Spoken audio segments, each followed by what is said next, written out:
सत श्री अकाल सारिਆਂ ਨੂੰ। ਅੱਜ ਆਪਾਂ farmers produce trade and commerce promotion and facilitation act 2020 ਨੂੰ ਡਿਸਕਸ ਕਰਾਂਗੇ।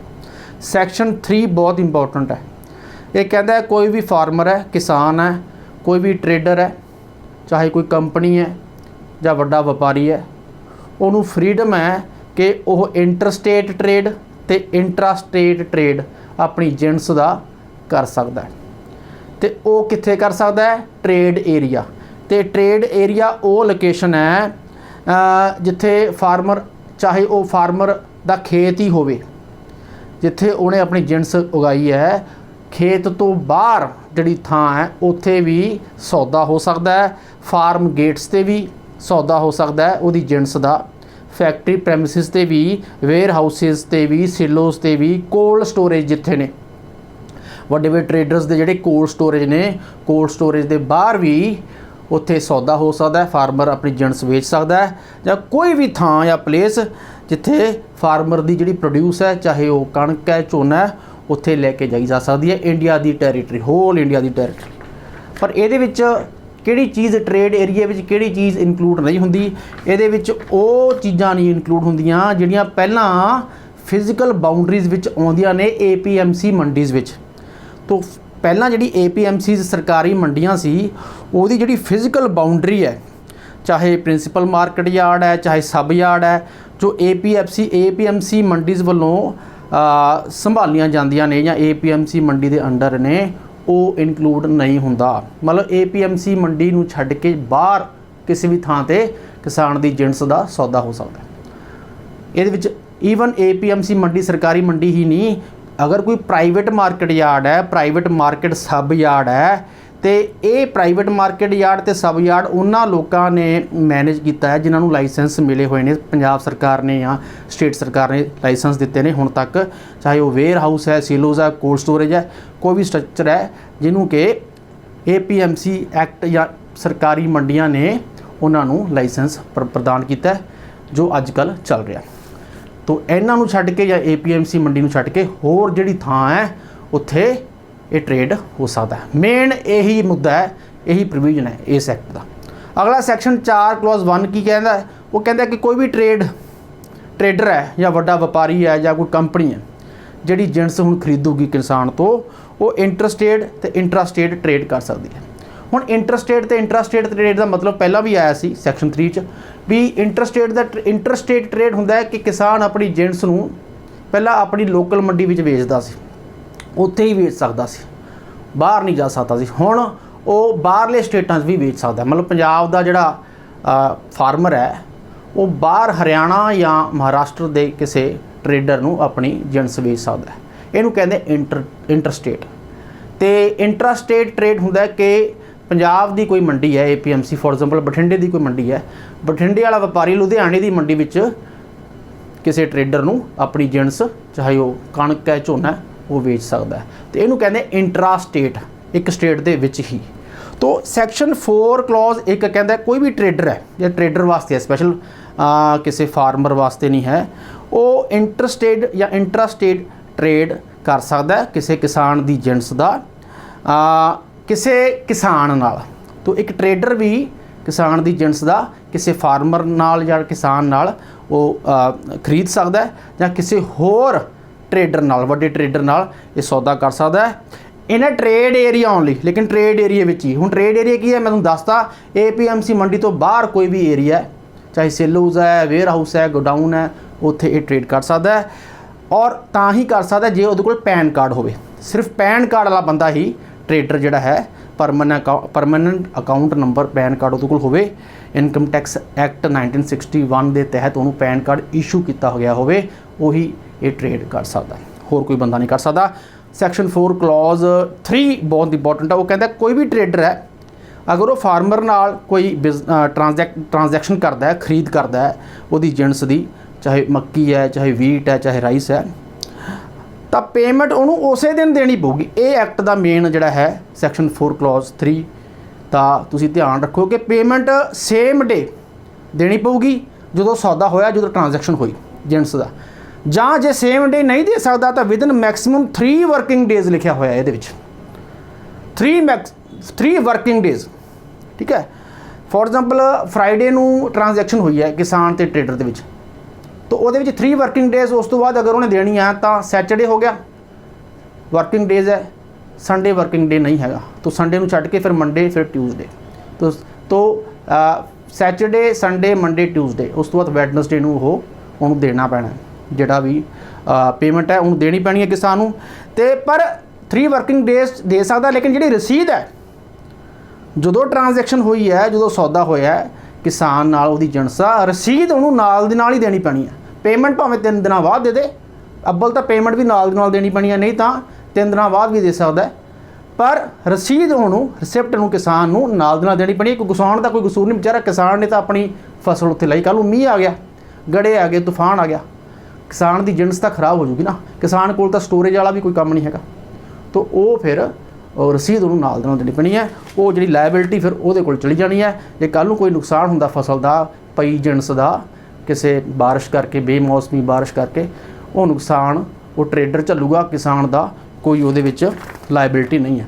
अगे सैक्शन 5 कहता है कि कोई भी परसन जिहदे कोल पैन कार्ड है या ईवन कोई फार्मर प्रोड्यूसर ऑर्गेनाइजेशन है, FAO अजकल हुण सरकार ने बनातियां सारे इंडिया विच अड सोसाइटियां फार्मरां नूं इकट्ठियां करके एक फार्मर प्रोड्यूस ऑर्गेनाइजेशन बना दे, क्योंकि तुहानूं पता है मध्यवर्गी किसान ने ज़्यादा मार्जिनल फार्मर्स ने इंडिया विच 86% जिहड़े मार्जिनल फार्मर्स ने, मार्जिनल या समॉल फार्मर्स ने जिन्हां दी जिहड़ी उन्हां कोल जिहड़ी ज़मीन है वो 2.5 एकड़ तो लैके 5 एकड़ तक हुंदी है।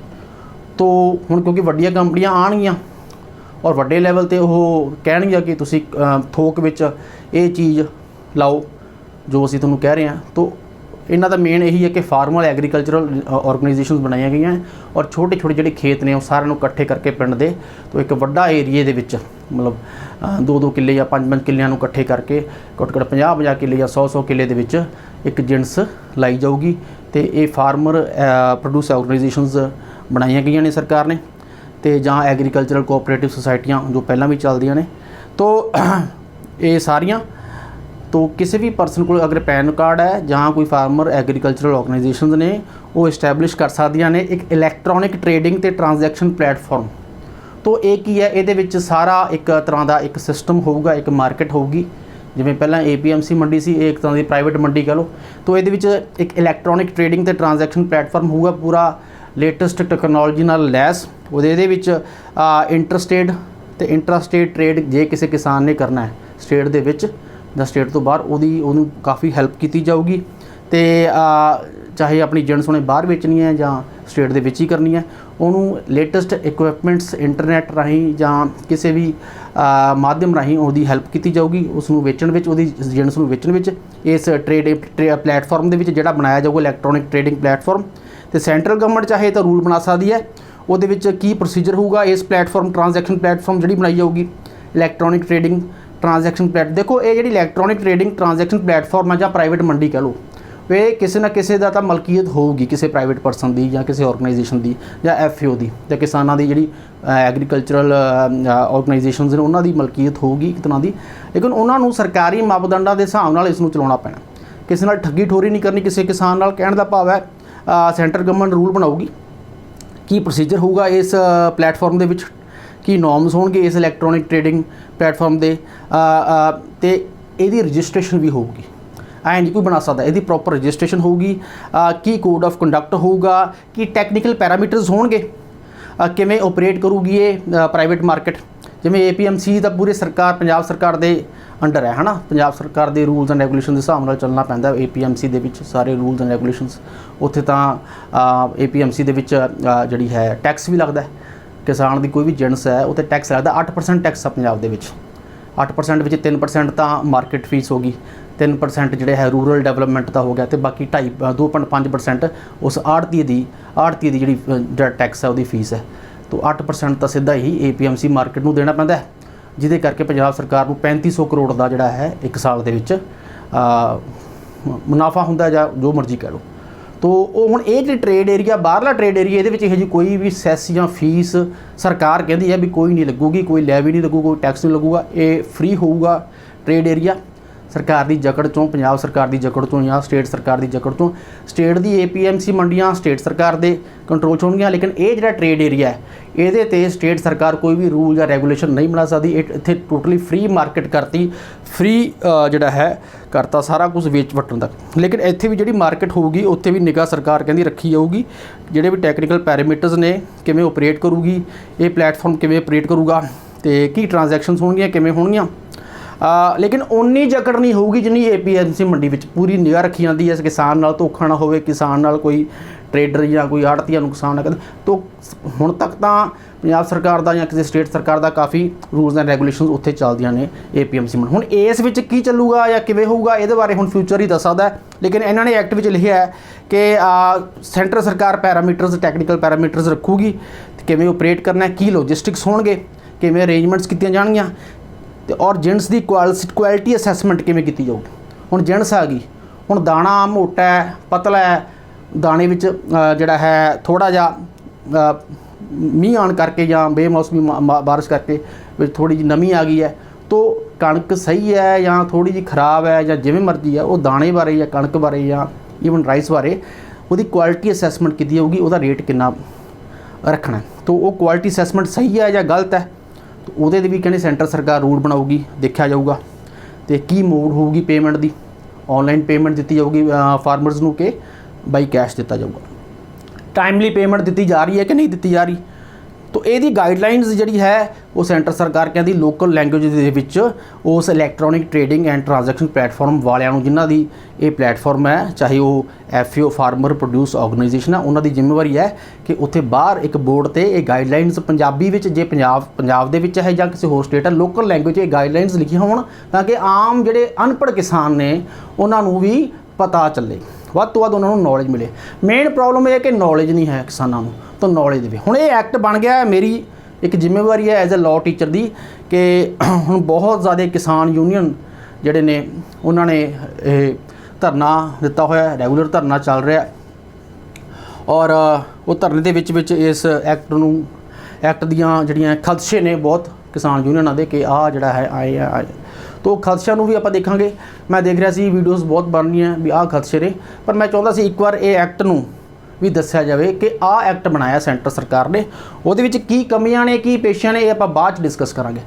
लेकिन एक्ट दे प्रोविजनस की ने इहदे बारे भी आपां नूं पता होना चाहिए अपने किसानां नूं, आम लोकां नूं इस एक्ट के प्रोविजनस बारे की असल च प्रोविजनस है की ने। तो ये बेर एक्ट है जिहड़ा मैं तुहानूं दस रहा। उस तो बाद है सैक्शन 6, ये कहता है कि कोई भी मार्केट फीस या कोई सैस या लैवी, ये थोड़ा पता ही है अखबारों या TV तुसीं सुनिया होगा, ये कोई लगूगी नहीं, कोई फीस नहीं लगू। जो APMC मंडी में 8.5% टैक्स लगता है मार्केट फीस, तो आड़ती की 2.5 फीस जी टैक्स है प्लस रूरल डेवलपमेंट, तो वो इत्थे कोई नहीं लगूगा इन्हां ट्रेड एरियाज़ दे विच। ते किसी फार्मर तो या ट्रेडर तो ये टैक्स नहीं लिया जाऊगा, तो ना ही इलैक्ट्रॉनिक ट्रेडिंग तो ट्रांजैक्शन प्लेटफॉर्म जिथे तुसीं अपनी जिणस लैके आओगे किसान, उत्थे भी ये जिहड़े प्लेटफॉर्म वाले ने या जिन्हां दे अंडर ये प्लेटफॉर्म है वो भी कोई टैक्स नहीं लाऊगी। ठीक है, तो ये ट्रेड एरिया टैक्स फ्री कहते हैं, सरकार कहती है भी टैक्स फ्री है। चलो आप आगे देखते हैं। सैक्शन 7 कहता है कि सेंट्रल गवर्नमेंट एक price information and market intelligence system बनाऊगी। हुण इत्थे आ थोड़ा जिहा ध्यान नाल सुनने वाली गल है भी सेंट्रल गवर्नमेंट सैक्शन 6 में कहती है कि एक price information and market intelligence system बनाया जाऊगा ये फार्मर्स प्रोड्यूस वास्ते, तो एक फ्रेमवर्क बनाया जाऊगा for dissemination of information relating there to. मतलब पहला तो MSP सीगा APMC मंडी दे विच मिनिमम सपोर्ट प्राइस, जिवें कणक का मिनिमम सपोर्ट प्राइस 1925 रुपये या 1950 रुपये है प्रति क्विंटल। ठीक है, तो उस तो थल्ले सरकार नहीं चकती, एक भी दाना नहीं चकती। हुण प्राइवेट तौर पर तो 1600 या 1700 पर प्रति क्विंटल विकी जाती है कणक, वो अड गल है। ठीक है, लेकिन गल यह है कि हुण इत्थे रौला यही है कि किसान जथेबंदी कहती कि MSP तुसीं लिख के क्यों नहीं दिंदे, तुसीं एक लाइन पा दो, ये सानू कोई दिक्कत नहीं है, तुसीं ट्रेड एरिया बनाता, तुसीं बाहर एक प्राइवेट ट्रेड मंडी बनाती, तुसीं लिख के क्यों नहीं दिंदे कि इत्थे भी मिनिमम सपोर्ट प्राइस की प्रोविजन होगी और फिर सानू कोई दिक्कत नहीं। मिनिमम सपोर्ट प्राइस बारे तुसीं लिख के क्यों नहीं दिंदे एक्ट के विच, ये सरकार ने लिख के नहीं दिता। इहदी थां ते बस यही है कि price information and market intelligence system, एक इहो जिहा सिस्टम इंटैलीजेंस सिस्टम बनाया जाऊगा, मार्केट इंटैलीजेंस सिस्टम सेंट्रल सरकार वालों, ਜਿਹਦੇ ਵਿੱਚ ਪ੍ਰਾਈਸ ਦੀ ਇਨਫੋਰਮੇਸ਼ਨ ਬਾਰੇ ਆਮ ਫਾਰਮਰਸ ਨੂੰ ਸਮੇਂ-ਸਮੇਂ ਤੇ ਦੱਸਿਆ ਜਾਊਗਾ ਵੀ ਆਹ ਇਨਫੋਰਮੇਸ਼ਨ ਹੈ, ਆਹ ਜਿਣਸ ਦਾ ਆਹ ਭਾਅ ਹੈ, ਆਹ ਜਿਣਸ ਦਾ ਆਹ ਭਾਅ ਹੈ, ਮੱਕੀ ਦਾ ਆਹ ਭਾਅ ਹੈ, ਰਾਈਸ ਦਾ ਆਹ ਭਾਅ ਹੈ, ਵੀਟ ਦਾ ਆਹ ਭਾਅ ਹੈ। तो उन्होंने जिहड़ा है दस्या जाऊगा और कोई भी लुको नहीं रखा जाऊगा। लेकिन गल ये है कि MSP बारे कोई इत्थे इस प्रोविजन विच कुछ भी MSP बारे नहीं लिखा। मेन रौला आही है हुण कि MSP बारे सरकार चुप है इस एक्ट दे विच। अगे सैक्शन 8 विच डिस्प्यूट जे पैदा होंदा है कि ट्रेडर दा, वड्डे व्यापारी दा ते किसान दा कोई लैण देण विच कोई डिस्प्यूट पैदा हो गया, कोई झगड़ा पैदा हो गया, ठीक है। तो उहदे विच हुण एक होर एक्ट बनिया, वो अगले वीडियो च दसांगे, ਜਿਹਦੇ ਵਿੱਚ ਕਿਸਾਨ ਨੂੰ ਪਹਿਲਾਂ ਹੀ ਦੱਸਿਆ ਜਾਊਗਾ ਕਿ ਤੁਸੀਂ ਆਹ ਜਿਣਸ ਉਗਾਉਣੀ ਆ ਆਪਣੀ ਜ਼ਮੀਨ ਦੇ ਵਿੱਚ ਔਰ ਪਹਿਲਾਂ ਹੀ ਰੇਟ ਫਿਕਸ ਕੀਤਾ ਜਾਊਗਾ ਉਹਦੇ ਵਿੱਚ। ਤੇ ਜਦੋਂ ਜਿਣਸ ਹੋਗੀ ਉਹ ਰੇਟ ਕਿਸਾਨ ਨੂੰ ਦਿੱਤਾ ਜਾਊਗਾ। ਹੁਣ ਉਹ ਰੇਟ ਕਈ ਵਾਰ ਮੌਸਮ ਕਰਕੇ ਜਾਂ ਕਿਸੇ ਵੀ ਕਰਕੇ ਅਗਰ ਉਹ ਫਸਲ ਖਰਾਬ ਨਿਕਲ ਗਈ, ਉਹਦੇ ਵਿੱਚ ਇਹ ਵੀ ਪ੍ਰੋਵੀਜ਼ਨ ਹੈ ਕਿ ਉਹ ਜਿਹੜੀ ਲਾਇਬਿਲਿਟੀ ਹੈ ਉਸ ਟਰੇਡਰ ਦੀ ਹੋਊਗੀ, ਕਿਸਾਨ ਦੀ ਕੋਈ ਨਹੀਂ ਹੋਊਗੀ। ਕਿਸਾਨ ਨੇ ਜੋ ਰੇਟ ਉਹਦੇ ਨਾਲ ਕੰਟਰੈਕਟ ਕੀਤਾ, ਉਸ ਕੰਟਰੈਕਟ ਦੇ ਤਹਿਤ ਜੋ ਰੇਟ ਬਣਦਾ ਉਹ ਕੰਟਰੈਕਟ ਉਹ ਰੇਟ ਕਿਸਾਨ ਨੂੰ ਮਿਲੂਗਾ। ਪਲੱਸ ਇਹ ਵੀ ਕਿਹਾ ਗਿਆ ਕੱਲ੍ਹ ਨੂੰ ਜੇ ਰੇਟ ਵੱਧਦਾ ਹੈ ਤਾਂ ਉਹ ਕਿਸਾਨ ਨੂੰ ਵਧਿਆ ਹੋਇਆ ਰੇਟ ਵੀ ਦਿੱਤਾ ਜਾਊਗਾ। ਤੋ ਇਹਦੇ ਵਿੱਚ ਲਿਖਿਆ ਹੋਇਆ ਵੀ ਕਿਸਾਨ ਦਾ ਨੁਕਸਾਨ ਨਹੀਂ ਹੋਣ ਦਿੱਤਾ ਜਾਊਗਾ। ਪਰ ਪ੍ਰੈਕਟੀਕਲੀ ਹਜੇ ਵੀ ਸੰਸ਼ੇ ਹੈਗੇ ਨੇ ਕਿ ਜੇ ਉਹ ਟਰੇਡਰ ਮੁੱਕਰ ਜਾਂਦਾ ਉਹ ਪੈਸੇ ਦੇਣ ਤੋਂ, ਜਾਂ ਕਿਸੇ ਨੇ ਕੋਈ ਨਾ ਕੋਈ ਬਹਾਨਾ ਲਾਉਂਦਾ ਵੀ ਜਿਣਸ ਮਾੜੀ ਨਿਕਲ ਗਈ ਜਾਂ ਖਰਾਬ ਨਿਕਲ ਗਈ, ਉੱਥੇ ਫਿਰ ਇੱਕ ਵਿਚਾਰਾ ਕਿਸਾਨ ਕੀ ਕਰੂਗਾ? ਉਹ ਆਪਣੀ ਜਿਣਸ ਨੂੰ ਕਿੱਥੇ ਰੱਖੂਗਾ ਸਾਂਭ ਕੇ? ਉਹਦੇ ਕੋਲ ਤਾਂ ਕੋਈ ਸਟਾਕ ਨਹੀਂ, ਕੋਈ ਸਿਲੋ ਨਹੀਂ, ਕੋਈ ਵੇਅਰ ਹਾਊਸ ਨਹੀਂ।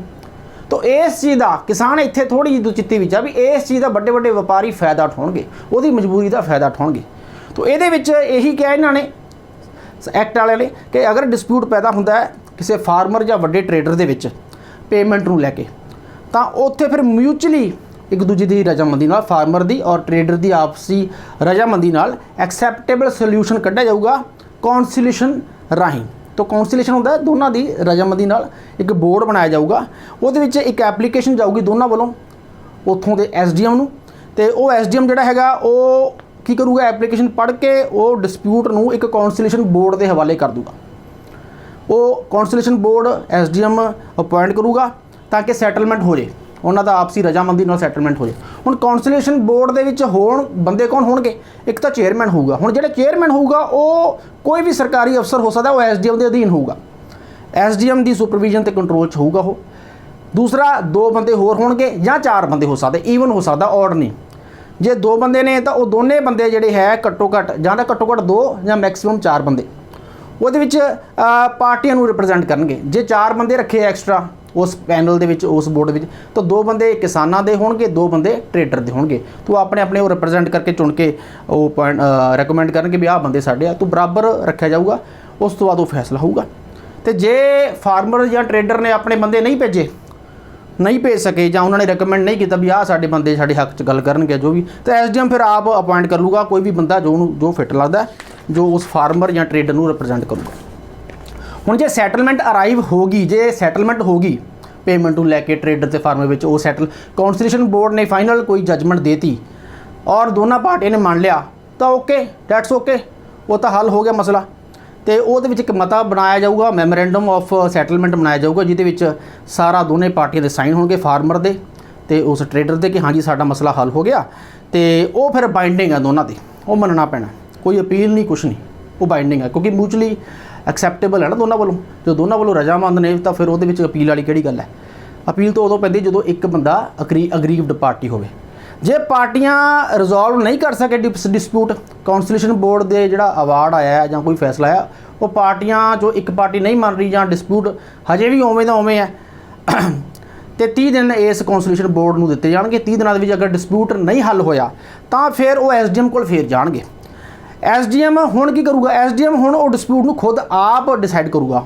ਹੁਣ ਆਪ ਡਿਸਾਈਡ ਕਰਨ ਲੱਗੇ ਉਹ ਇਹ ਦੇਖੂਗਾ ਕਿ ਇਹਨਾਂ ਦੋਹਾਂ ਪਾਰਟੀ ਜੋ ਕਿਸੇ ਨੇ ਜਾਂ ਦੋਹਾਂ ਨੇ ਕਿਸੇ ਨੇ ਇਸ ਐਕਟ ਦੀ, ਇਸ ਫਾਰਮਰ ਪ੍ਰੋਡਿਊਸ ਐਕਟ 2020 ਦੀ ਕੋਈ ਉਲੰਘਣਾ ਤਾਂ ਨਹੀਂ ਕੀਤੀ ਕਿਸੇ ਪ੍ਰੋਵੀਜ਼ਨ ਦੀ। ਪਹਿਲਾਂ ਤਾਂ ਉਹ ਦੇਖੋ ਕਿਹਨੇ ਉਲੰਘਣਾ ਕੀਤੀ ਹੈ, ਟਰੇਡਰ ਨੇ ਕੀਤੀ ਹੈ ਕਿ ਫਾਰਮਰ ਨੇ ਕੀਤੀ ਹੈ, ਪਹਿਲਾਂ ਤਾਂ ਉਹ ਹੱਲ ਕਰੂਗਾ। ਉਸ ਤੋਂ ਬਾਅਦ ਹੁਣ SDM ਨੂੰ ਵੀ 30 ਦਿਨ ਦਿੱਤੇ ਜਾਣਗੇ, ਕੌਂਸਲੇਸ਼ਨ ਬੋਰਡ ਨੂੰ ਵੀ 30 ਦਿਨ ਦਿੱਤੇ ਗਏ ਸੀ, ਹੁਣ SDM ਨੂੰ ਵੀ ਪੂਰਾ 1 ਮਹੀਨਾ ਮਿਲੂਗਾ ਉਹ ਮਸਲੇ ਨੂੰ ਹੱਲ ਕਰਨ ਦਾ ਮੈਕਸੀਮਮ। ਤਾਂ ਉਹਦੇ ਵਿੱਚ ਦੋਨੇ ਪਾਰਟੀਆਂ ਨੂੰ SDM ਬੁਲਾਊਗਾ, ਦੋਨਾਂ ਨੂੰ ਸੁਣੂਗਾ, ਦੋਨਾਂ ਨੂੰ ਇਕੁਅਲ ਓਪਰਚੁਨਿਟੀ ਦਿੱਤੀ ਜਾਊਗੀ। ਨੈਚੁਰਲ ਜਸਟਿਸ ਕੁਦਰਤੀ ਨਿਆਂ ਤਾਂ ਇਹੀ ਕਹਿੰਦਾ ਕਿ ਦੋਨਾਂ ਨੂੰ ਇਕੁਅਲ ਓਪਰਚੁਨਿਟੀ ਦਿੱਤੀ ਜਾਵੇ। ਐ ਨਾ ਹੋਵੇ ਇਕੱਲੇ ਵੱਡੇ ਟਰੇਡਰ ਦੀ ਗੱਲ ਸੁਣੀ ਜਾਵੇ ਤੇ ਫਾਰਮਰ ਦੀ ਗੱਲ ਨਾ ਸੁਣੀ ਜਾਵੇ। ਤਾਂ ਐਕਟ ਤਾਂ ਇਹ ਕਹਿੰਦਾ ਹੈ। ਹੁਣ ਫਾਰਮਰਸ ਤੇ ਜਥੇਬੰਦੀਆਂ ਦਾ ਇਹ ਖਦਸ਼ਾ ਹੈ ਕਿ ਸਾਡੀ ਜਾਂ ਫਾਰਮਰ ਦੀ ਸੁਣੀ ਨਹੀਂ ਜਾਊਗੀ, ਐਸਡੀਐਮ ਨੂੰ ਤਾਂ ਖਰੀਦ ਲਿਆ ਜਾਊਗਾ ਜਾਂ ਐਂ ਆ, ਬਹੁਤ ਗੱਲਾਂ ਚੱਲ ਰਹੀਆਂ ਨੇ। ਲੇਕਿਨ ਐਕਟ ਵਿੱਚ ਤਾਂ ਇਹ ਗੱਲ ਕਹੀ ਹੋਈ ਹੈ। ਹੁਣ ਇਹ ਖਦਸ਼ਿਆਂ ਨੂੰ ਦੂਰ ਕਰਨਾ ਸਰਕਾਰ ਦਾ ਕੰਮ ਹੈ। ਫਾਰਮਰ ਵੀ ਬਿਲਕੁਲ ਸਹੀ ਨੇ, ਜਥੇਬੰਦੀਆਂ ਵੀ ਬਿਲਕੁਲ ਸਹੀ ਨੇ ਕਿ ਵੱਡੇ ਟਰੇਡਰ ਨੇ, ਵੱਡੇ ਕੰਪਨੀਆਂ ਨੇ। ਇੱਕ ਐਸਡੀਐਮ ਇੱਕ ਜਿਹੜਾ ਸਰਕਾਰੀ ਅਫਸਰ ਹੈ ਉਹ ਤੇ ਦਬਾਅ ਨਹੀਂ ਪਾਉਣਗੇ, ਪ੍ਰੈਕਟੀਕਲੀ ਪੈਸੇ ਦਾ ਜ਼ੋਰ ਨਹੀਂ ਪਾਉਣਗੇ, ਦਬਾਅ ਨਹੀਂ ਪਾਉਣਗੇ ਕਿਤਨੇ। ਹੁਣ ਆਪਾਂ ਨੂੰ ਪਤਾ ਹੀ ਆ ਆਪਣੇ ਇੰਡੀਆ ਵਿੱਚ ਕਰਪਸ਼ਨ ਕਿੰਨੀ ਕੁ ਚੱਲ ਰਹੀ ਹੈ। ਤਾਂ ਇੱਥੇ ਫਿਰ ਝੁਕਾਅ ਐਸਡੀਐਮ ਦਾ ਕਿਤੇ ਉਹ ਟਰੇਡਰ ਵੱਲ ਨਾ ਹੋ ਜੇ। ਲੇਕਿਨ ਐਕਟ ਜੋ ਕਹਿੰਦਾ, ਐਕਟ ਤਾਂ ਇਹੀ ਕਹਿੰਦਾ ਕਿ ਦੋਨਾਂ ਪਾਰਟੀਆਂ ਨੂੰ ਬਰਾਬਰ ਸੁਣਿਆ ਜਾਊਗਾ ਤੇ ਉਹਦੇ ਵਿੱਚ ਐਸਡੀਐਮ ਆਹ ਵਾਲੇ ਆਰਡਰ ਪਾਸ ਕਰ ਸਕਦਾ। ਪਹਿਲਾ ਆਰਡਰ ਹੈ ਜਾਂ ਤਾਂ ਉਹ ਰਿਕਵਰੀ ਲੈ ਸਕਦਾ ਅਮਾਊਂਟ ਦੀ, ਮਤਲਬ ਉਸ ਪਾਰਟੀ ਤੋਂ ਜਿਸ ਨੇ ਅਮਾਊਂਟ ਦੇਣੀ ਹੈ। ਜਿਵੇਂ ਟਰੇਡਰ ਦੇ ਖਿਲਾਫ ਕਰਤਾ ਕੇਸ ਤਾਂ ਟਰੇਡਰ ਨੂੰ ਉਹ ਅਮਾਊਂਟ ਦੇਣੀ ਪੈਣੀ ਹੈ ਕਿਸਾਨ। ਦੂਸਰਾ ਆਰਡਰ ਪਾ ਸਕਦਾ ਹੈ ਕਿ ਉਹ ਪੈਨਲਟੀ ਵੀ ਲਾ ਸਕਦਾ ਦੋਨਾਂ 'ਤੇ, ਕਿਸੇ 'ਤੇ ਫਾਰਮਰ 'ਤੇ ਜਾਂ ਟਰੇਡਰ 'ਤੇ ਪੈਨਲਟੀ ਵੀ ਲਾ ਸਕਦਾ ਜੇ ਉਹਨੇ ਕੰਟਰਾਵੀਨ ਕੀਤਾ ਇਸ ਐਕਟ ਨੂੰ। ਤੀਸਰਾ ਕੋਈ ਵੀ ਹੋਰ ਆਰਡਰ ਪਾਸ ਕਰ ਸਕਦੀ ਜੀ ਜਿਹਦੇ ਵਿੱਚ ਟਰੇਡਰ ਨੂੰ, ਸਪੈਸ਼ਲ ਟਰੇਡਰ ਵਾਸਤੇ ਹੈ, ਟਰੇਡਰ ਨੂੰ ਉਹ ਰੋਕ ਸਕਦਾ ਜੇ ਟਰੇਡਰ ਦੀ ਗਲਤੀ ਨਿਕਲੀ ਹੈ, ਜੇ ਟਰੇਡਰ ਕੇਸ ਹਾਰ ਜਾਂਦਾ, ਜੇ ਟਰੇਡਰ ਨੇ ਕਿਸੇ ਇਸ ਐਕਟ ਦੀ ਪ੍ਰੋਵੀਜ਼ਨ ਦੀ ਵਾਇਓਲੇਸ਼ਨ ਕੀਤੀ ਹੈ, ਟਰੇਡਰ ਨੇ ਧੋਖਾ ਕੀਤਾ ਕਿਸਾਨ ਨਾਲ, ਤਾਂ ਇਹ ਐਕਟ ਕਹਿੰਦਾ ਹੈ ਕਿ ਤੀਸਰਾ ਇੱਕ ਇਹੋ ਜਿਹਾ ਆਰਡਰ ਵੀ ਪਾਸ ਕਰ ਸਕਦਾ ਐਸਡੀਐਮ ਕਿ ਉਸ ਜਿਹੜਾ ਟਰੇਡਰ ਹੈ, ਵੱਡਾ ਵਪਾਰੀ ਹੈ, ਉਹਨੂੰ ਟਰੇਡ ਕਰਨ ਤੋਂ ਰੋਕ ਦਿੱਤਾ ਜਾਊਗਾ ਫਿਊਚਰ ਵਿੱਚ ਕੁਝ ਸਮੇਂ ਲਈ। ਹੁਣ ਕਿੰਨਾ ਸਮਾਂ ਉਹ ਐਸਡੀਐਮ ਨੇ ਦੇਖਣਾ ਹੈ। ਉਹ ਫਾਰਮਰਸ ਪ੍ਰੋਡਿਊਸ ਨੂੰ ਖਰੀਦ ਨਹੀਂ ਸਕਦਾ, ਡਾਇਰੈਕਟਲੀ ਨਹੀਂ ਖਰੀਦ ਸਕਦਾ ਔਰ ਇਨਡਾਇਰੈਕਟਲੀ ਵੀ ਕਿਸੇ ਥਰੂ ਖਰੀਦ ਨਹੀਂ ਸਕਦਾ। ਔਰ ਉਸ ਜਿਹੜੀ ਮੰਡੀ ਹੈ, ਟਰੇਡ ਮੰਡੀ ਆ, ਬਾਹਰਲੀ ਜਿਹੜੀ ਪਲੇਟਫਾਰਮ, ਉੱਥੇ ਉਹ ਨਹੀਂ ਜਾ ਸਕਦਾ, ਉਹਨੂੰ ਬੈਨ ਕਰ ਦਿੱਤਾ ਜਾਊਗਾ ਕਿਉਂਕਿ ਉਹਨੇ ਕਿਸਾਨ ਨਾਲ ਧੋਖਾ ਕੀਤਾ। ਹੁਣ ਲਿਖਿਆ ਤਾਂ ਇਹ ਹੈ, ਹੁਣ ਪ੍ਰੈਕਟੀਕਲੀ ਪ੍ਰੈਕਟੀਕਲੀ ਇੰਪਲੀਮੈਂਟੇਸ਼ਨ ਹੋਊਗੀ ਕਿ ਨਹੀਂ ਹੋਊਗੀ, ਇਹ ਹੁਣ ਸਰਕਾਰ ਦੀ ਜ਼ਿੰਮੇਵਾਰੀ ਹੈ ਕਿ ਤੁਸੀਂ ਇੰਪਲੀਮੈਂਟ ਕਰੋ। ਕਿਸਾਨਾਂ ਦੇ ਹਰੇਕ ਖਦਸ਼ੇ ਨੂੰ ਦੂਰ ਕਰਨਾ ਸਰਕਾਰ ਦੀ ਜ਼ਿੰਮੇਵਾਰੀ ਹੈ। ਐਕਟ ਬਣਾਤਾ, ਐਕਟ ਨੂੰ ਚੰਗੀ ਤਰ੍ਹਾਂ ਸਮਝਾਓ, ਕਿਸਾਨਾਂ ਨੂੰ ਦੱਸੋ ਕੀ ਖਦਸ਼ੇ ਨੇ ਔਰ ਕਿਸਾਨਾਂ ਦੀ ਗੱਲ ਸੁਣੋ। ਔਰ ਅਗਰ ਕਿਸਾਨਾਂ ਨੇ ਕਿਹਾ ਵੀ ਆਹ ਚੀਜ਼ ਐਡ ਕਰਨੀ ਹੈ ਤਾਂ ਐਡ ਕਰ ਦਿਓ। ਇਹ ਮਿਲ ਜੁਲ ਕੇ ਹੀ ਡੈਮੋਕ੍ਰੇਸੀ ਵਿੱਚ ਕੰਮ ਹੁੰਦਾ ਹੈ। ਸਰਕਾਰ ਆਪ ਖੁਦਰੀ ਨਹੀਂ ਹੋ ਸਕਦੀ, ਸਰਕਾਰ ਨੂੰ ਲੋਕਾਂ ਨੂੰ ਨਾਲ ਲੈ ਕੇ ਚੱਲਣਾ ਪੈਣਾ। ਇਹ ਡੈਮੋਕ੍ਰੇਸੀ ਹੈ, ਲੋਕਤੰਤਰ ਹੈ। ਤਾਂ ਐਕਟ ਜੋ ਹੈ ਦੇਖਣ ਨੂੰ ਤਾਂ ਬਹੁਤ ਵਧੀਆ ਲੱਗ ਰਿਹਾ, ਦੇਖਣ ਨੂੰ ਤਾਂ ਕਹੀ ਜਾਂਦੇ ਵੀ ਹਾਂ ਮਿੱਠੀਆਂ ਗੋਲੀਆਂ ਨੇ। ਐਕਟ ਵਿੱਚ ਜੋ ਕੁਛ ਹੁਣ ਤੁਹਾਨੂੰ ਦੱਸਿਆ ਹੈ, ਇਹਨੂੰ ਦੇਖ ਕੇ ਤਾਂ ਲੱਗਦਾ ਵੀ ਕਿਸਾਨ ਨਾਲ ਧੋਖਾ ਨਹੀਂ ਹੋਣਾ, ਕਿਸਾਨ ਨਾਲ ਕੋਈ ਇਹੋ ਜਿਹੀ ਗੱਲ ਨਹੀਂ ਹੋਊਗੀ। ਪਰ ਪ੍ਰੈਕਟੀਕਲੀ ਐਂ ਹੋਊਗਾ ਕਿ ਨਹੀਂ ਹੋਊਗਾ, ਇਹ ਆਉਣ ਵਾਲਾ ਫਿਊਚਰ ਹੀ ਦੱਸੂਗਾ। ਕਿਸਾਨ ਦੇ ਖਦਸ਼ੇ ਹੈ, ਉਹਨਾਂ ਖਦਸ਼ਿਆਂ ਨੂੰ ਦੂਰ ਕਰਨ ਦੀ ਜ਼ਿੰਮੇਵਾਰੀ ਪ੍ਰਾਈਮ ਮਿਨਿਸਟਰ ਮੋਦੀ ਜੀ ਦੀ ਹੈ ਔਰ ਐਗਰੀਕਲਚਰ ਮਿਨਿਸਟਰ ਜੀ ਦੀ ਹੈ। ਆਈ ਹੋਪ ਸੋ ਉਹ ਇਸ ਨੂੰ ਦੇਖਣਗੇ। ਔਰ ਉਹਨਾਂ ਨੇ ਹੁਣੇ ਪਿੱਛੇ ਜੇ ਬਿਆਨ ਵੀ ਜਾਰੀ ਕੀਤਾ ਮੋਦੀ ਸਾਹਿਬ ਨੇ ਕਿ ਇਹੋ ਜਿਹਾ ਕੁਛ ਨਹੀਂ ਹੋਊਗਾ, MSP ਰਹੂਗੀ, ਐਂ ਹੋਊਗਾ, ਕਿਸਾਨਾਂ ਨਾਲ ਕੋਈ, ਕਿਸਾਨ ਰੀੜ੍ਹ ਦੀ ਹੱਡੀ ਨੇ ਆਪਣੇ ਦੇਸ਼ ਦੀ। ਔਰ ਐਗਰੀਕਲਚਰ ਮਿਨਿਸਟਰ ਨੇ ਵੀ ਕਾਫੀ ਅਸ਼ੋਰੈਂਸ ਦਿੱਤੀ ਹੈ। ਲੇਕਿਨ ਕਿਸਾਨ ਕਹਿੰਦੇ ਕਿ ਇਕੱਲੇ ਅਸ਼ੋਰੈਂਸ ਦੇਣ ਨਾਲ ਕੀ ਬਣਦਾ ਹੈ? ਇਹ ਤਾਂ ਇੱਕ ਸਰਕਾਰ ਦਾ ਇੱਕ ਵਾਅਦਾ ਹੈ। ਵਾਅਦੇ ਤਾਂ ਸਰਕਾਰ ਚੋਣ ਜਿੱਤਣ ਲੱਗੇ ਵੀ ਬਹੁਤ ਕਰਦੀ ਹੈ, ਲੇਕਿਨ ਉਹ ਵਾਅਦੇ ਕਿੰਨੇ ਕੁ ਪੂਰੇ ਹੁੰਦੇ ਨੇ? ਕਿਸਾਨਾਂ ਦਾ ਇੱਕ ਖਦਸ਼ਾ ਹੈ, ਕਿਸਾਨਾਂ ਨੂੰ ਇਹ ਡਰ ਹੈ। ਔਰ ਮੇਰਾ ਵੀ ਇਹ ਕਹਿਣਾ ਕਿ ਕਿਸਾਨੀ ਜਿਹੜੀ ਹੈ ਨਾ, ਇਹ ਰੀੜ੍ਹ ਦੀ ਹੱਡੀ ਹੈ ਦੇਸ਼ ਦੀ। 60% ਲੋਕ ਇੰਡੀਆ ਦੇ ਹੁਣ ਵੀ ਕਿਸਾਨੀ ਦੇ ਵਿੱਚ ਨੇ ਔਰ ਇੰਡੀਆ ਦੀ ਸਭ ਤੋਂ ਵੱਡੀ ਇੰਡਸਟਰੀ ਹੈ ਕਿਸਾਨੀ। ਇਸ ਨੂੰ ਤੁਸੀਂ ਅੱਖੋਂ ਪਰੋਲੇ ਨਹੀਂ ਕਰ ਸਕਦੇ, ਅੱਖੋਂ ਓਲੇ ਨਹੀਂ ਕਰ ਸਕਦੇ। ਸਰਕਾਰ ਨੂੰ ਇਹਨਾਂ ਖਦਸ਼ਿਆਂ ਨੂੰ ਦੂਰ ਕਰਨਾ ਜ਼ਰੂਰੀ ਹੈ। ਔਰ ਇਹ ਜਿਹੜੇ ਆਪਣੀਆਂ ਕਿਸਾਨ ਜਥੇਬੰਦੀਆਂ ਨੇ, ਉਹਨਾਂ ਨੂੰ ਬੁਲਾ ਕੇ ਉਹਨਾਂ ਨਾਲ ਡਾਇਲੋਗ ਕੀਤਾ ਜਾਵੇ ਔਰ ਬੈਠ ਕੇ ਵਿਚਾਰ ਵਰਤ ਕਰਕੇ ਇਹਦਾ ਕੋਈ ਨਾ ਕੋਈ ਹੱਲ ਕੀਤਾ ਜਾਵੇ। ਕਿਉਂਕਿ ਕਿਸਾਨਾਂ ਦੇ ਇਹਨਾਂ ਪ੍ਰੋਬਲਮਸ ਨੂੰ ਹੱਲ ਕਰਨ ਦਾ ਜਿਹੜਾ ਹੈ ਜਿੰਮਾ ਇਹ ਸਰਕਾਰ ਦਾ ਹੀ ਹੈ, ਹੋਰ ਕਿਸੇ ਦਾ ਨਹੀਂ। Any party agreed by the order of the SDM. ਹੁਣ ਐਸਡੀਐਮ ਦੇ ਕਿਸੇ ਆਰਡਰ ਦੇ ਖਿਲਾਫ ਜਿਹੜਾ ਆਰਡਰ ਆ ਗਿਆ, ਹੁਣ 10 ਟਾਈਪ ਦੇ ਆਰਡਰ ਪਾਸ ਕਰ ਸਕਦਾ ਐਸਡੀਐਮ। ਜਾਂ ਤਾਂ ਉਹ ਪੈਨਲਟੀ ਲਾ ਸਕਦਾ ਕਿਸੇ ਨੂੰ, ਟਰੇਡਰ ਨੂੰ ਜਾਂ ਫਾਰਮਰ ਨੂੰ, ਜਾਂ ਅਮਾਊਂਟ ਰਿਕਵਰੀ ਕਹਿ ਸਕਦਾ ਟਰੇਡਰ ਨੂੰ ਵੀ ਤੂੰ ਕਿਸਾਨ ਨੂੰ ਅਮਾਊਂਟ ਦੇ ਦੇ। ਬਾਕੀ ਕੋਈ ਵੀ ਹੋਰ ਆਰਡਰ ਹੈ ਜਿਹਦੇ ਵਿੱਚ ਟਰੇਡਰ ਨੇ ਅਗਰ ਗਲਤੀ ਕੀਤੀ ਹੈ ਤਾਂ ਉਹਨੂੰ ਬੈਨ ਕਰ ਸਕਦਾ ਐਸਡੀਐਮ। ਤੂੰ ਫਿਊਚਰ ਵਿੱਚ ਇਹ ਕਿਸਾਨ ਦੀ ਜਿਣਸ ਕਿਸੇ ਦੀ ਚੱਕ ਨਹੀਂ ਸਕਦਾ ਔਰ ਤੂੰ ਟਰੇਡ ਨਹੀਂ ਕਰ ਸਕਦਾ। ਹੁਣ ਐਸਡੀਐਮ ਦੇ ਇਸ ਆਰਡਰ ਦੇ ਖਿਲਾਫ ਫੋਰ ਐਗਜ਼ਾਮਪਲ ਟਰੇਡਰ ਜਾਂ ਕਿਸਾਨ, ਜੇ ਕਿਸਾਨ ਦੇ ਖਿਲਾਫ ਹੋਇਆ ਤਾਂ ਕਿਸਾਨ ਅਗਰੀਵਡ ਪਾਰਟੀ ਹੋ ਗਿਆ। ਜੇ ਟਰੇਡਰ ਦੇ ਖਿਲਾਫ ਕੋਈ ਇਹ ਫੈਸਲਾ ਹੋਇਆ ਤਾਂ ਟਰੇਡਰ ਅਗਰੀਵਡ ਪਾਰਟੀ ਹੋ ਗਿਆ। ਤਾਂ ਦੋਨਾਂ 'ਚੋਂ ਕੋਈ ਵੀ ਅਪੀਲ ਪਾ ਸਕਦਾ ਐਸਡੀਐਮ ਦੇ ਖਿਲਾਫ। ਉਹ ਅਪੀਲ ਪਊਗੀ ਡੀਸੀ ਨੂੰ ਜਾਂ ਡਿਸਟ੍ਰਿਕਟ ਮੈਜਿਸਟ੍ਰੇਟ ਨੂੰ ਜਾਂ ਡਿਸਟ੍ਰਿਕਟ ਕਲੈਕਟਰ ਨੂੰ। ਜੇ ਡੀਸੀ ਕੋਲ ਅਗਰ ਕੰਮ ਜ਼ਿਆਦਾ ਹੈ ਤਾਂ ਐਡੀਸ਼ਨਲ ਜਿਹੜਾ ਡੀਸੀ ਹੈ, ਏਡੀਸੀ, ਉਹਨੂੰ ਕਿਹਾ ਦਿੱਤਾ ਜਾਊਗਾ ਕਿ ਤੂੰ ਆਹ ਅਪੀਲ ਸੁਣ। ਹੁਣ ਏਡੀਸੀ ਜਾਂ ਡੀਸੀ ਜਦੋਂ ਇਹ ਅਪੀਲ ਸੁਣੂਗਾ ਉਦੋਂ ਫਿਰ 30 ਦਿਨਾਂ ਦਾ ਟਾਈਮ ਹੋਰ ਮਿਲੂਗਾ। ਉਹ 30 ਦਿਨਾਂ ਦੇ ਵਿੱਚ ਉਹ ਅਪੀਲ ਨੂੰ ਸੁਣਨਾ ਪੈਣਾ, ਉਹ ਡਿਸਪੋਜ਼ ਆਫ ਕਰਨਾ ਪੈਣਾ ਅਤੇ ਡੀਸੀ ਦਾ ਫਿਰ ਆਰਡਰ ਆ ਜਾਊਗਾ। ਉਹ ਇੱਕ ਤਰ੍ਹਾਂ ਦਾ ਫਾਈਨਲ ਆਰਡਰ ਹੋ ਜਾਊਗਾ। ਤਾਂ ਐਸਡੀਐਮ ਅਤੇ ਡੀਸੀ ਦਾ ਜਿਹੜਾ ਆਰਡਰ ਹੈ ਉਹ ਕੋਰਟ ਦੀ ਡਿਗਰੀ ਵਾਂਗ ਮੰਨਿਆ ਜਾਊਗਾ। ਜਿਵੇਂ ਜੁਡੀਸ਼ੀਅਲ ਕੋਰਟ ਦੀ ਡਿਗਰੀ ਹੁੰਦੀ ਹੈ ਸਿਵਲ ਕੋਰਟ ਦੀ, ਉਹ ਡਿਗਰੀ ਆ ਗਈ, ਉਸ ਤੋਂ ਬਾਅਦ ਉਹ ਡਿਗਰੀ ਨੂੰ ਕਿਵੇਂ ਤੁਸੀਂ ਲਾਗੂ ਕਰਨਾ ਹੈ। ਅਗਰ ਦੂਸਰਾ ਬੰਦਾ ਉਹ ਡਿਗਰੀ ਨੂੰ ਨਹੀਂ ਮੰਨਦਾ ਜਾਂ ਤਾਂ ਫਿਰ ਉਹਦੀ ਪ੍ਰੋਪਰਟੀ ਅਟੈਚ ਹੋਊਗੀ। ਅਗਰ ਟਰੇਡਰ ਦੇ ਖਿਲਾਫ ਕੇਸ ਆਇਆ ਫੋਰ ਐਗਜ਼ਾਮਪਲ, ਕਿਸਾਨ ਕੇਸ ਜਿੱਤ ਗਿਆ ਤਾਂ ਟਰੇਡਰ ਨੇ ਪੈਸੇ ਫਿਰ ਵੀ ਨਹੀਂ ਦਿੱਤੇ, ਡਿਗਰੀ ਆ ਗਈ, SDM ਦਾ ਤੇ DC ਦਾ ਵੀ ਕੇਸ ਫਾਰਮਰ ਦੇ ਹੱਕ ਵਿੱਚ ਆ ਗਿਆ, ਤਾਂ ਹੁਣ ਟਰੇਡਰ ਨੇ ਪੈਸੇ ਨਹੀਂ ਦੇ ਰਿਹਾ ਫਿਰ ਵੀ, ਤਾਂ ਟਰੇਡਰ ਦੀ ਜ਼ਮੀਨ ਜ਼ਬਤ ਹੋਊਗੀ, ਕੁਰਕੀ ਹੋਊਗੀ, ਉਹ ਸਾਰਾ ਸਿਸਟਮ ਹੋਊਗਾ ਜੋ ਆਮ ਕੋਰਟ ਨਾਲ ਚੱਲਦਾ। ਇਹ ਲਿਖਿਆ ਹੋਇਆ ਇਸ ਐਕਟ ਵਿੱਚ। ਹੁਣ ਸੈਕਸ਼ਨ 9 ਕੀ ਕਹਿੰਦਾ ਹੈ, ਜਿਹੜੇ ਇਹ ਮੈਂ ਤੁਹਾਨੂੰ ਦੱਸਿਆ ਸੀ ਪਲੇਟਫਾਰਮ ਬਣਾਏ ਜਾਣਗੇ ਇਲੈਕਟ੍ਰੋਨਿਕ ਟ੍ਰੇਡਿੰਗ ਤੇ ਟ੍ਰਾਂਜੈਕਸ਼ਨ ਪਲੇਟਫਾਰਮ। ਹੁਣ ਇੱਥੇ ਇਹ ਜਿਹੜੀ ਪ੍ਰਾਈਵੇਟ ਮੰਡੀਆਂ ਕਹਿ ਲਓ ਭਾਵੇਂ ਜਾਂ ਇਲੈਕਟ੍ਰੋਨਿਕ ਟ੍ਰੇਡਿੰਗ ਪਲੇਟਫਾਰਮ ਕਹਿ ਲਓ, ਜਿਹੜਾ APMC ਮਾਰਕੀਟ ਤੋਂ ਬਾਹਰ ਜਿਹੜੇ ਜਿੱਥੇ ਇਹ ਸਾਰਾ ਸੌਦਾ ਹੋਊਗਾ, ਕਿਸਾਨ ਦੀ ਜਿਣਸ ਚੱਕੀ ਜਾਊਗੀ, ਖਰੀਦੀ ਜਾਊਗੀ, ਇਹ ਜਿਹੜਾ ਇਲੈਕਟ੍ਰੋਨਿਕ ਟ੍ਰੇਡਿੰਗ ਟ੍ਰਾਂਜੈਕਸ਼ਨ ਪਲੇਟਫਾਰਮ ਜੇ ਬਣਾਏ ਜਾਂਦੇ ਹੈ ਤੇ ਇੱਥੇ ਕੋਈ ਘਪਲਾ ਨਾ ਹੋਵੇ, ਇੱਥੇ ਕਿਸਾਨ ਨਾਲ ਧੋਖਾ ਨਾ ਹੋਵੇ, ਉਸ ਵਾਸਤੇ ਸੈਕਸ਼ਨ 9 ਕਹਿੰਦਾ ਕਿ ਬਕਾਇਦਾ ਇੰਸਪੈਕਟਰਸ ਲਾਏ ਜਾਣਗੇ ਸੈਂਟਰਲ ਗਵਰਨਮੈਂਟ ਵੱਲੋਂ, ਜਾਂ ਸੈਂਟਰਲ ਗਵਰਨਮੈਂਟ ਚਾਹੇ ਸਟੇਟ ਗਵਰਨਮੈਂਟ ਨੂੰ ਕਹਿ ਸਕਦੇ ਤੁਸੀਂ ਇੰਸਪੈਕਟਰ ਲਾਓ, ਜਿਵੇਂ ਫੂਡ ਸਪਲਾਈ ਮਹਿਕਮੇ ਦੇ ਇੰਸਪੈਕਟਰ ਹੁੰਦੇ ਆ, FCI ਦੇ ਇੰਸਪੈਕਟਰ ਹੁੰਦੇ ਜਾ ਕੇ ਇੰਸਪੈਕਟ ਕਰਦੇ ਆ, ਠੀਕ ਹੈ। ਤੋ ਸਿਮਿਲਰਲੀ ਇਹ ਇੰਸਪੈਕਟਰ ਲਾਏ ਜਾਣਗੇ ਤੇ ਜਿਹੜੇ ਦੇਖਣਗੇ ਕਿ ਤੇ ਇੰਸਪੈਕਟ ਕਰਨਗੇ ਕਿ ਇਹਨਾਂ ਜਿਹੜੇ ਟ੍ਰੇਡਿੰਗ ਇਲੈਕਟ੍ਰੋਨਿਕ ਪਲੇਟਫਾਰਮ ਹੈ ਜਿਹੜੇ ਇਸਟੈਬਲਿਸ਼ ਕੀਤੇ ਗਏ ਨੇ ਸੈਕਸ਼ਨ 5 ਵਿੱਚ, ਮੈਂ ਤੁਹਾਨੂੰ ਹੁਣ ਦੱਸ ਕੇ ਹਟਿਆ ਕਿ ਕੋਈ ਬੰਦਾ ਜਾਂ ਕੋਈ ਟਰੇਡਰ ਇਸ ਐਕਟ ਵਿੱਚ ਦਿੱਤੇ ਕਿਸੇ ਪ੍ਰੋਸੀਜਰ ਦੇ ਜਾਂ ਕਿਸੇ ਪ੍ਰੋਵੀਜ਼ਨ ਦੀ ਵਾਇਓਲੇਸ਼ਨ ਤਾਂ ਨਹੀਂ ਕਰ ਰਿਹਾ, ਬ੍ਰੀਚ ਤਾਂ ਨਹੀਂ ਕਰ ਰਿਹਾ, ਉਹਨੂੰ ਜੁਰਮਾਨਾ ਲਾਉਣਗੇ। ਕੋਈ ਨੋਰਮ ਦਾ ਕੋਈ ਵਾਕਈ ਇਹ ਇਲੈਕਟ੍ਰੋਨਿਕ ਟ੍ਰੇਡਿੰਗ ਤੇ ਟ੍ਰਾਂਜੈਕਸ਼ਨ ਪਲੇਟਫਾਰਮ ਰਜਿਸਟਰਡ ਹੋਈ ਹੈ ਕਿ ਬਿਨਾਂ ਰਜਿਸਟਰੀ ਤੋਂ ਹੀ ਚੱਲੀ ਜਾਂਦੀ ਹੈ, ਇਹ ਵੀ ਦੇਖਿਆ ਜਾਊਗਾ ਉਸ ਇੰਸਪੈਕਟਰ ਵੱਲੋਂ। ਕੀ ਕੋਡ ਆਫ ਕੰਡਕਟ ਨੂੰ ਫੋਲੋ ਕੀਤਾ ਜਾ ਰਿਹਾ, ਠੀਕ ਹੈ, ਉਸ ਪਲੇਟਫਾਰਮ ਦੇ ਵਿੱਚ ਜਿੱਥੇ ਕਿਸਾਨ ਨੇ ਆਪਣੀ ਜਿਣਸ ਵੇਚਣੀ ਹੈ, ਕਿਸਾਨ ਦਾ ਬੈਠਣ ਦਾ ਇੰਤਜ਼ਾਮ, ਉਹਦਾ ਸਾਰਾ ਖਾਣ ਉੱਥੇ ਪਾਣੀ ਬੈਠਣ ਦਾ, ਜਿਵੇਂ ਆਪਣੀ APMC ਮੰਡੀ ਵਿੱਚ ਪੰਜਾਬ ਇੱਕ ਇਹੋ ਜਿਹਾ ਸੂਬਾ ਜਿੱਥੇ ਸਭ ਤੋਂ ਵੱਧ APMC ਮੰਡੀਆਂ ਦਾ ਜਾਲ ਵਿਛਿਆ ਹੋਇਆ, ਲਿੰਕ ਰੋਡਾਂ ਬਣੀਆਂ ਹੋਈਆਂ ਨੇ, ਕਿਸਾਨਾਂ ਨੂੰ ਕੋਈ ਦਿੱਕਤ ਨਹੀਂ ਸੀ ਹੁਣ ਤੱਕ। ਪੰਜਾਬ ਇੱਕ ਇਹੋ ਜਿਹਾ ਸੂਬਾ ਹੈ ਜਿੱਥੇ ਲਿੰਕ ਰੋਡਾਂ ਦਾ ਜਾਲ ਵਿਛਿਆ ਹੋਇਆ, APMC ਮੰਡੀਆਂ ਨੇ, ਔਰ ਕਿਸਾਨ ਆਪਣੀ ਜਿਣਸ APMC ਮੰਡੀ ਵਿੱਚ ਵੇਚ ਰਿਹਾ ਸੀ ਹੁਣ ਤੱਕ, ਔਰ ਵਧੀਆ ਭਾਅ ਖੱਟ ਰਿਹਾ ਸੀ। ਹੁਣ ਸਰਕਾਰ ਕਹਿੰਦੀ ਹੈ ਕਿ ਇੱਕ ਸ਼ਾਂਤਾ ਕਮਰ ਕਮੇਟੀ ਬਿਠਾਈ ਗਈ ਸੀ, ਉਹਦੀ ਰਿਪੋਰਟ ਹੈ ਕਿ ਭਾਰਤ ਦੇ 100% ਵਿੱਚੋਂ ਸਿਰਫ 6% ਕਿਸਾਨ ਹੀ ਨੇ ਜਿਨ੍ਹਾਂ ਦੀ ਜਿਣਸ MSP ਰਾਹੀਂ ਖਰੀਦੀ ਜਾ ਰਹੀ ਹੈ। ਸਿਰਫ 6% ਕਿਸਾਨਾਂ ਨੂੰ ਹੀ ਫਾਇਦਾ ਹੋ ਰਿਹਾ ਹੈ, ਬਾਕੀ 94% ਕਿਸਾਨਾਂ ਨੂੰ ਸਰਕਾਰੀ ਖਰੀਦ ਦਾ MSP ਦਾ ਕੋਈ ਫਾਇਦਾ ਨਹੀਂ ਹੋ ਰਿਹਾ। ਲੇਕਿਨ ਸ਼ਾਂਤਾ ਕਮਰ ਕਮੇਟੀ ਨੇ ਇਹ ਨਹੀਂ ਦੱਸਿਆ ਵੀ ਉਹਨਾਂ 94% ਕਿਸਾਨਾਂ ਨੂੰ ਕਿਉਂ ਨਹੀਂ ਫਾਇਦਾ ਹੋ ਰਿਹਾ। ਉਹ ਤੁਹਾਨੂੰ ਮੈਂ ਦੱਸਦਾ ਕਿਉਂ ਨਹੀਂ ਫਾਇਦਾ ਹੋ ਰਿਹਾ। ਪਹਿਲੀ ਗੱਲ ਤਾਂ ਜਿਹੜੇ 6% ਕਹਿੰਦੇ ਨੇ, 6% ਚੋਂ 5% ਤਾਂ ਪੰਜਾਬ ਤੇ ਹਰਿਆਣਾ ਦੇ ਕਿਸਾਨ ਹੀ ਆ ਜਾਂਦੇ ਆ। ਇੰਨੀ ਹੱਡ ਤੋੜ ਵੀ ਮਿਹਨਤ ਕੀਤੀ ਹੈ ਇਹਨਾਂ ਨੇ ਗ੍ਰੀਨ ਰੈਵੋਲੂਸ਼ਨ ਦੇ ਦੌਰਾਨ। ਹੁਣ ਮੈਂ ਬਾਹਲਾ ਡਿਟੇਲ 'ਚ ਨਹੀਂ ਜਾਣਾ ਚਾਹੁੰਦਾ। ਅੱਜ ਤੋਂ 6 ਦਹਾਕੇ ਪਹਿਲਾਂ ਜਦੋਂ ਔੜ ਤੇ ਸੋਕਾ ਇੰਡੀਆ ਵਿੱਚ ਆਇਆ ਸੀ, ਉਦੋਂ ਭਾਰਤ ਸਰਕਾਰ ਨੇ ਕਣਕ ਬਾਹਰੋਂ ਮੁੱਲ ਲੈਣ ਦੀ ਥਾਂ ਪੰਜਾਬ ਦੇ ਕਿਸਾਨਾਂ ਨੂੰ ਔਰ ਹਰਿਆਣਾ ਦੇ ਕਿਸਾਨਾਂ ਨੂੰ ਇਹ ਵਾਅਦਾ ਕੀਤਾ ਸੀ ਕਿ ਅਸੀਂ ਤੁਹਾਨੂੰ MSP ਦੇਵਾਂਗੇ, ਤੁਸੀਂ ਮਿਹਨਤ ਕਰਕੇ ਜਿਹੜੀ ਹੈ ਇਹ ਫਸਲਾਂ ਲਾਓ, ਅਸੀਂ ਤੁਹਾਨੂੰ ਬੀਜ ਪ੍ਰੋਵਾਈਡ ਕਰਾਂਗੇ। ਹੁਣ ਖੇਤੀਬਾੜੀ ਯੂਨੀਵਰਸਿਟੀਆਂ ਨੂੰ ਅੱਛੇ ਬੀਜ ਪ੍ਰੋਵਾਈਡ ਕੀਤੇ ਗਏ, ਅੱਛੇ ਬੀਜ ਲਾਏ, ਅੱਗੇ ਅੱਛੇ ਪੈਸਟੀਸਾਈਡ ਦਿੱਤੇ, ਕਿਸਾਨਾਂ ਨੇ ਹੱਡ ਤੋੜ ਵੀ ਮਿਹਨਤ ਕੀਤੀ। ਕਿਸਾਨਾਂ ਨੂੰ ਪਤਾ ਸਾਨੂੰ MSP ਤੇ ਇਹ ਫਸਲ ਚੱਕੀ ਜਾਊਗੀ, ਇੱਕ ਇੱਕ ਦਾਣਾ ਚੱਕਿਆ ਜਾਊ, ਔਰ ਸਰਕਾਰ ਨੇ ਚੱਕਿਆ ਵੀ, ਔਰ ਕਿਸਾਨਾਂ ਨੇ ਗ੍ਰੀਨ ਰੈਵੋਲੂਸ਼ਨ ਲੈ ਕੇ ਆਏ, ਹਰੀ ਕ੍ਰਾਂਤੀ ਲੈ ਕੇ ਆਏ। ਲੇਕਿਨ ਹੁਣ ਸਰਕਾਰ ਕਹਿੰਦੀ ਹੈ ਕਿ ਗਡਾਊਨ FCI ਦੇ ਓਵਰਲੋਡਡ ਹੋ ਗਏ, ਇੰਨਾ ਜ਼ਿਆਦਾ ਹੁਣ ਓਵਰ ਸਰਪਲਸ ਹੋਇਆ ਪਿਆ। ਹੁਣ ਕਿਸਾਨਾਂ ਦਾ ਕੀ ਕਸੂਰ ਹੈ ਇਹਦੇ ਵਿੱਚ? ਹੁਣ ਮੈਨੂੰ ਐਂ ਦੱਸੋ, ਕਿਸਾਨ ਤਾਂ ਆਪਣੇ ਪੰਜਾਬ ਤੇ ਹਰਿਆਣਾ ਦੇ ਕਿਸਾਨਾਂ ਨੇ ਓਵਰ ਮਿਹਨਤ ਕੀਤੀ ਹੈ। ਹੁਣ ਕੋਈ ਹੋਰ ਸਟੇਟ ਹੈ, ਬਿਹਾਰ ਹੈ, ਮਹਾਰਾਸ਼ਟਰ, ਉਹਨਾਂ ਦੇ ਉਹ ਇੰਨੀ ਮਿਹਨਤ ਅਗਰ ਨਹੀਂ ਕਰਦੇ ਜਿੰਨੇ ਪੰਜਾਬ ਤੇ ਹਰਿਆਣਾ ਦਾ ਕਿਸਾਨ ਹੈ, ਤਾਂ ਤੁਸੀਂ ਫਿਰ ਸਾਡੇ ਪੰਜਾਬ ਹਰਿਆਣਾ ਦੇ ਕਿਸਾਨਾਂ ਦਾ ਕਸੂਰ ਕੀ ਹੈ?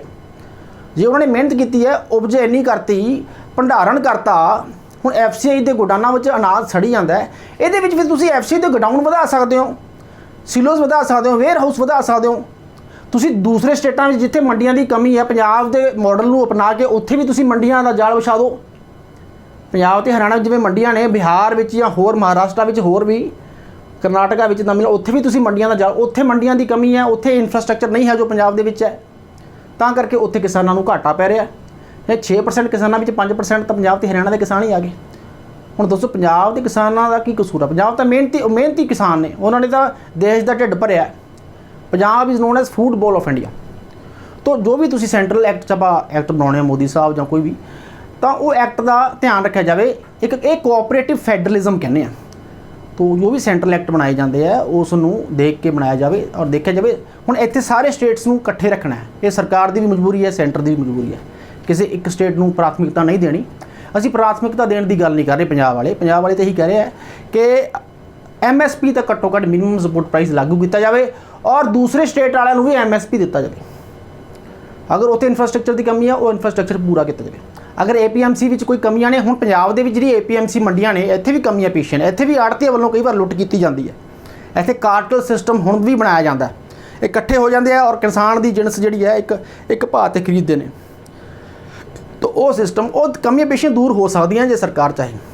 ਪਰ ਕਿਉਂਕਿ ਹੁਣ ਨਵਾਂ ਐਕਟ ਪਾਸ ਕਰ ਦਿੱਤਾ APMC ਮੰਡੀਜ਼, ਹੁਣ ਮੋਦੀ ਸਾਹਿਬ ਨੇ ਅਸ਼ੋਰੈਂਸ ਦਿੱਤੀ ਹੈ ਵੀ APMC ਮੰਡੀਜ਼ ਰਹਿਣਗੀਆਂ। ਲੇਕਿਨ ਮੇਰਾ ਇਹ ਕਹਿਣਾ ਹੈ, ਬਕਾਇਦਾ ਮੋਦੀ ਸਾਹਿਬ ਨੇ ਤੇ ਐਗਰੀਕਲਚਰ ਮਿਨਿਸਟਰ ਨੇ ਇਹ ਬਿਆਨ ਦਿੱਤਾ ਕਿ APMC ਮੰਡੀਜ਼ ਰਹਿਣਗੀਆਂ, ਬਿਲਕੁਲ ਰਹਿਣਗੀਆਂ। ਪਰ ਗੱਲ ਇਹ ਹੈ ਕਿ ਜੇ ਹੁਣ ਬਾਹਰਲੀਆਂ ਮੰਡੀਆਂ ਬਣ ਗਈਆਂ, ਟ੍ਰੇਡ ਏਰੀਆਜ਼ ਬਣ ਗਏ ਜਿੱਥੇ ਕੋਈ ਟੈਕਸ ਨਹੀਂ ਲੱਗੂ, ਕੁਛ ਨਹੀਂ ਲੱਗੂਗਾ ਸਰਕਾਰ ਦਾ, ਤਾਂ ਜਿਹੜੇ ਟ੍ਰੇਡਰਸ ਨੇ ਉਹ APMC ਮੰਡੀ ਵਿੱਚ ਜਾ ਕੇ ਥੋੜ੍ਹੀ ਖਰੀਦਣਗੇ, ਉਹ ਤਾਂ ਬਾਹਰ ਖੜ ਕੇ ਖਰੀਦਣ। ਉਹਨਾਂ ਨੂੰ ਟੈਕਸ ਦੇਣ ਦੀ ਲੋੜ ਹੀ ਨਹੀਂ ਪੈਣੀ। ਜਿੱਥੇ ਟੈਕਸ ਨਹੀਂ ਦਿੱਤਾ ਜਾਊਗਾ ਉੱਥੇ ਹੀ ਬੰਦਾ ਖਰੀਦੂਗਾ ਨਾ। ਉਹਨਾਂ ਨੂੰ ਕੀ ਲੋੜ ਹੈ ਫਿਰ APMC ਮੰਡੀ ਵਿੱਚ ਖਰੀਦਣ ਦੀ? ਗੱਲ ਜੋ ਸਾਰੇ ਟ੍ਰੇਡਰਸ ਬਾਹਰ ਹੀ ਖੜ ਗਏ, ਫਿਰ ਫਾਰਮਰਸ ਵੀ ਆਪਣੀ ਜਿਣਸ ਉਹਨਾਂ ਨੂੰ ਵੇਚਣਗੇ। ਉਹ ਕਿਉਂ APMC ਮੰਡੀ ਵਿੱਚ ਜਾਣਗੇ ਜਦੋਂ ਉਹਨਾਂ ਨੂੰ ਪਹਿਲਾਂ ਤਾਂ ਮੋਟੀ ਰਕਮ ਮਿਲੂਗੀ, ਚੰਗੀ ਰਕਮ ਮਿਲੂਗੀ, ਠੀਕ ਹੈ ਨਾ। ਤਾਂ ਜਦੋਂ ਉਹਨਾਂ ਨੂੰ ਬਾਹਰ ਅੱਛੀ ਰਕਮ ਮਿਲ ਰਹੀ ਹੈ ਉਹ APMC ਮੰਡੀ ਵਿੱਚ ਕਿਉਂ ਖਰੀਦਣਗੇ? ਕਿਉਂਕਿ APMC ਮੰਡੀ 'ਚ ਤਾਂ ਟੈਕਸ ਹੈ, ਉਹ ਦੋਨੋਂ 'ਤੇ ਲਾਗੂ ਲੱਗੂਗਾ, ਕਿਸਾਨਾਂ 'ਤੇ ਵੀ ਲੱਗੂਗਾ, ਟ੍ਰੇਡਰਸ 'ਤੇ ਵੀ ਲੱਗੂਗਾ। ਓਬਵੀਅਸਲੀ ਲੌਜਿਕ ਤਾਂ ਇਹੀ ਹੈ।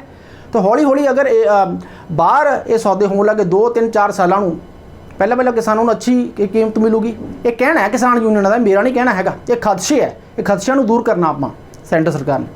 ਤਾਂ ਹੌਲੀ ਹੌਲੀ ਕਹਿੰਦੇ 4-5 ਸਾਲਾਂ ਨੂੰ, 3-4 ਸਾਲਾਂ ਨੂੰ APMC ਮੰਡੀ ਰਿਡੰਡੈਂਟ ਹੋ ਜਾਣੀ, ਖਤਮ ਹੋ ਜਾਣੀ ਹੈ।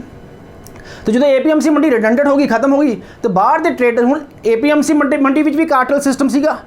ट्रेडर्स इकट्ठे हो जाते, छोटे ट्रेडर्स इकट्ठे होकर किसान की जिणस नूं एक खास भाव ते ही खरीदते सी। बाहर भी यही सिस्टम शुरू हो जाना। फिर ਵੱਡੇ ਵੱਡੇ ट्रेडर ने वो भी कार्टल सिस्टम बना लेंगे तो उत्थे फिर किसान का शोषण शुरू हो जू। ये खदशे ने सेंटर सरकार नूं, ये खदशिਆਂ ਨੂੰ दूर करना है। तो यदा मेरे ख्याल में एक ही हल है कि बाहर भी MSP लागू कर दो। जिवें अंदर MSP सी, खुला अगर व्यापार करना चाहते हो सरकार तो अगर टैक्स बाहर, अगर चलो टैक्स ना लाओ, सब कुछ ठीक है, एवरीथिंग इज़ ओके। लेकिन किसानों का एक तुसी गल मान लो कि तुसी बाहर भी कोई ना कोई MSP वाला सिस्टम उत्थे भी शुरू करो भी आ मिनीमम रेट ते एक दाना नहीं चक्या जाऊगा। मिनीमम सपोर्ट की अशोरेंस तुसी दे दो, ठीक है ना। तो कल सरकार वालों अशोरेंस दे देना अलग गल होंदी है, लॉ बना देना, लॉ में लिख देना अलग गल होंदी, ठीक है ना। तो ये गल है। तो बाकी देखते हैं की बनता है। आई होप सो कि जो भी फैसला लिया जाऊगा वो पॉजिटिव लिया जाऊगा। प्रधानमंत्री जी बार बार कह रहे हैं कि किसानों को कोई भी डरन की लोड़ नहीं और किसानों के नाल हाँ सी और MSP रहूगा तो APMC मंडी भी रहूगी। बस इन्नी क गल होर है साडी कि तुसी बाहर दे ट्रेडिंग एरिया भी MSP वांगू एक MSP का ऐलान किया जाए। बाकी सब कुछ ठीक है। किसानों की यही जी है दुचित्ती तुसी दूर करो। उदों बाद हैगा जी सैक्शन 9 कि इंस्पैक्टर्स जिहड़े लाए जाणगे वो देखणगे कि इलैक्ट्रॉनिक ट्रेडिंग ट्रांजैक्शन प्लेटफॉर्म है ये सही चल रही है, ये कानून की धज्जियां तां नहीं उड़ा रही, इत्थे किसानां नाल वितकरा तां नहीं हो रहा, किसानां दी जिणस सही भाव ते खरीदी जा रही है, किसानां ते ट्रेडर्स वालों कोड ऑफ कंडक्ट की पालना की जा रही है, उत्थे गाइडलाइनस इशू जी सरकार वालों हुई वो पालना की जा रही है इन्हां प्लेटफॉर्म्स वालों कि नहीं, ठीक है। तो price information market intelligence system सारा जिहड़ा बनाया गया वो सही है, चल रहा कि नहीं। तो जे नहीं सही चल रहा तो वो जिहड़ा इंस्पैक्टर है जिन्हें इस इलैक्ट्रॉनिक ट्रेडिंग ते ट्रांजैक्शन प्लेटफॉर्म विच इंस्पैक्ट किया है, अगर उन्हें लगता भी कोई कमी पेशी है वो ऑर्डर पास कर सकता है। वो ऑर्डर किहड़े हो सकते हैं, वो अमाउंट की रिकवरी कर सकता है किसी भी ट्रेडर वालों। जे किसी ट्रेडर ने किसी किसान का पैसा दबिया या पैसा नहीं दे रहा, पहली गल तो ट्रेडर वास्ते तो SDM का केस SDM केस जाऊगा, वो तो मैं थोड़ा पहले दस चुका है। स्पैशली जो इंस्पैक्टर सैक्शन 9 के अप्लाई किए लाए गए हैं ये इंस्पैक्टर इन्होंने मंडियां बाहरलियां मंडियां इलैक्ट्रॉनिक ट्रेडिंग ते ट्रांजैक्शन प्लेटफॉर्म्स ते निगाह रखने वास्ते बनाए गए। स्पैशली ट्रेडर ते किसान का रौला SDM को जाऊगा, आप कर चुके हैं। इत्थे जिहड़ा पेनल्टी लाई जाऊगी किसान या ट्रेडर ते नहीं लाई जाऊगी, वो तो हो चुका है। इत्थे पेनल्टी लाई जाऊगी इन्हां प्लेटफॉर्मां के मालकां ते, ये प्राइवेट मंडियां के मालकां ते इलैक्ट्रॉनिक ट्रेडिंग ते ट्रांजैक्शन प्लेटफॉर्म्स के मालकां ते, चाहे वो मालक कोई पैन कार्ड होल्डर होवे, बड़े ट्रेडर्स होण जां जिहड़े फार्मर्स ऑर्गेनाइजेशनस ने। तो अगर तुसी इस एक्ट की वायलेशन की है पेनल्टी लगूगी इन्हां प्लेटफॉर्म ते, इन्हां दा लाइसेंस भी रद्द हो जाऊगा, जिहड़े रजिस्टर्ड होए ने प्लेटफॉर्म्स ये लाइसेंस रद्द हो जाऊगा, इत्थे कोई व्यापार नहीं हो सकता, इत्थे इन्हां नूं रोक दिता जाऊगा प्लेटफॉर्म्स नूं।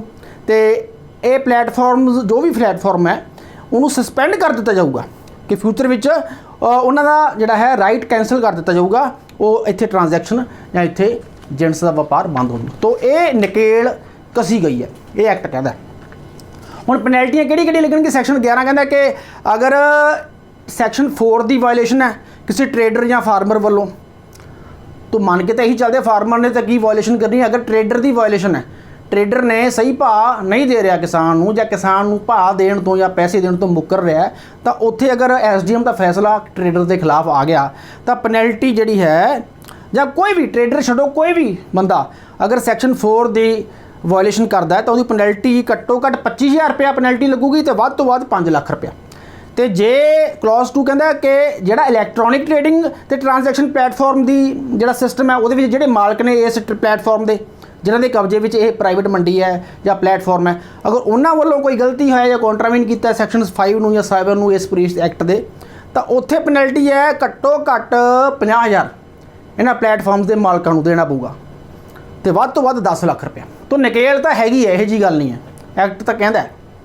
ਅਗਲਾ ਹੈ section 12, central government for carrying out the provisions of this act give such instructions, directions or orders or issue guidelines as it may deem necessary to any authority or officer of the central government, any state government or any authority or officer subordinate to the state government. तो central government किसी भी state government के अधिकारी ਨੂੰ ਜਾਂ even state governments ਨੂੰ, ਰਾਜ ਦੇ ਸਰਕਾਰਾਂ ਨੂੰ ਜਾਂ ਸੈਂਟਰ ਸਰਕਾਰ ਦੇ ਕਿਸੇ ਆਫਿਸਰ ਨੂੰ, ਜਾਂ ਮੇਨ ਇੱਥੇ ਗੱਲ ਹੈ ਸਟੇਟ ਸਰਕਾਰਾਂ ਨੂੰ ਸੈਂਟਰ ਗਵਰਨਮੈਂਟ ਆਰਡਰ ਕਰ ਸਕਦੀ ਹੈ, ਡਾਇਰੈਕਸ਼ਨ ਦੇ ਸਕਦੀ ਹੈ ਕਿ ਇਹਨਾਂ ਇਸ ਐਕਟ ਦੀ ਪ੍ਰੋਵੀਜ਼ਨ ਨੂੰ ਤੁਸੀਂ ਹੂਬਹੂ ਲਾਗੂ ਕਰ ਰਹੇ ਹੋ। ਤਾਂ ਇੱਥੋਂ ਸਟੇਟ ਗਵਰਨਮੈਂਟ ਇੱਥੇ ਰੌਲਾ ਮੇਨ ਇਹ ਹੈ ਕਿ ਸਟੇਟ ਗਵਰਨਮੈਂਟ ਕਹਿੰਦੀ ਵੀ ਐਗਰੀਕਲਚਰ ਤਾਂ ਸਟੇਟ ਲਿਸਟ ਵਿੱਚ ਹੈ ਹੁਣ ਤੱਕ, ਤੇ ਹੁਣ ਸੈਂਟਰ ਗਵਰਨਮੈਂਟ ਸਾਨੂੰ ਆਰਡਰ ਕਰੂਗੀ, ਸਾਨੂੰ ਡਾਇਰੈਕਸ਼ਨ ਦੇਊਗੀ ਕਿ ਇਹ ਐਕਟ ਨੂੰ ਲਾਗੂ ਕਰ ਰਹੇ ਹੋ।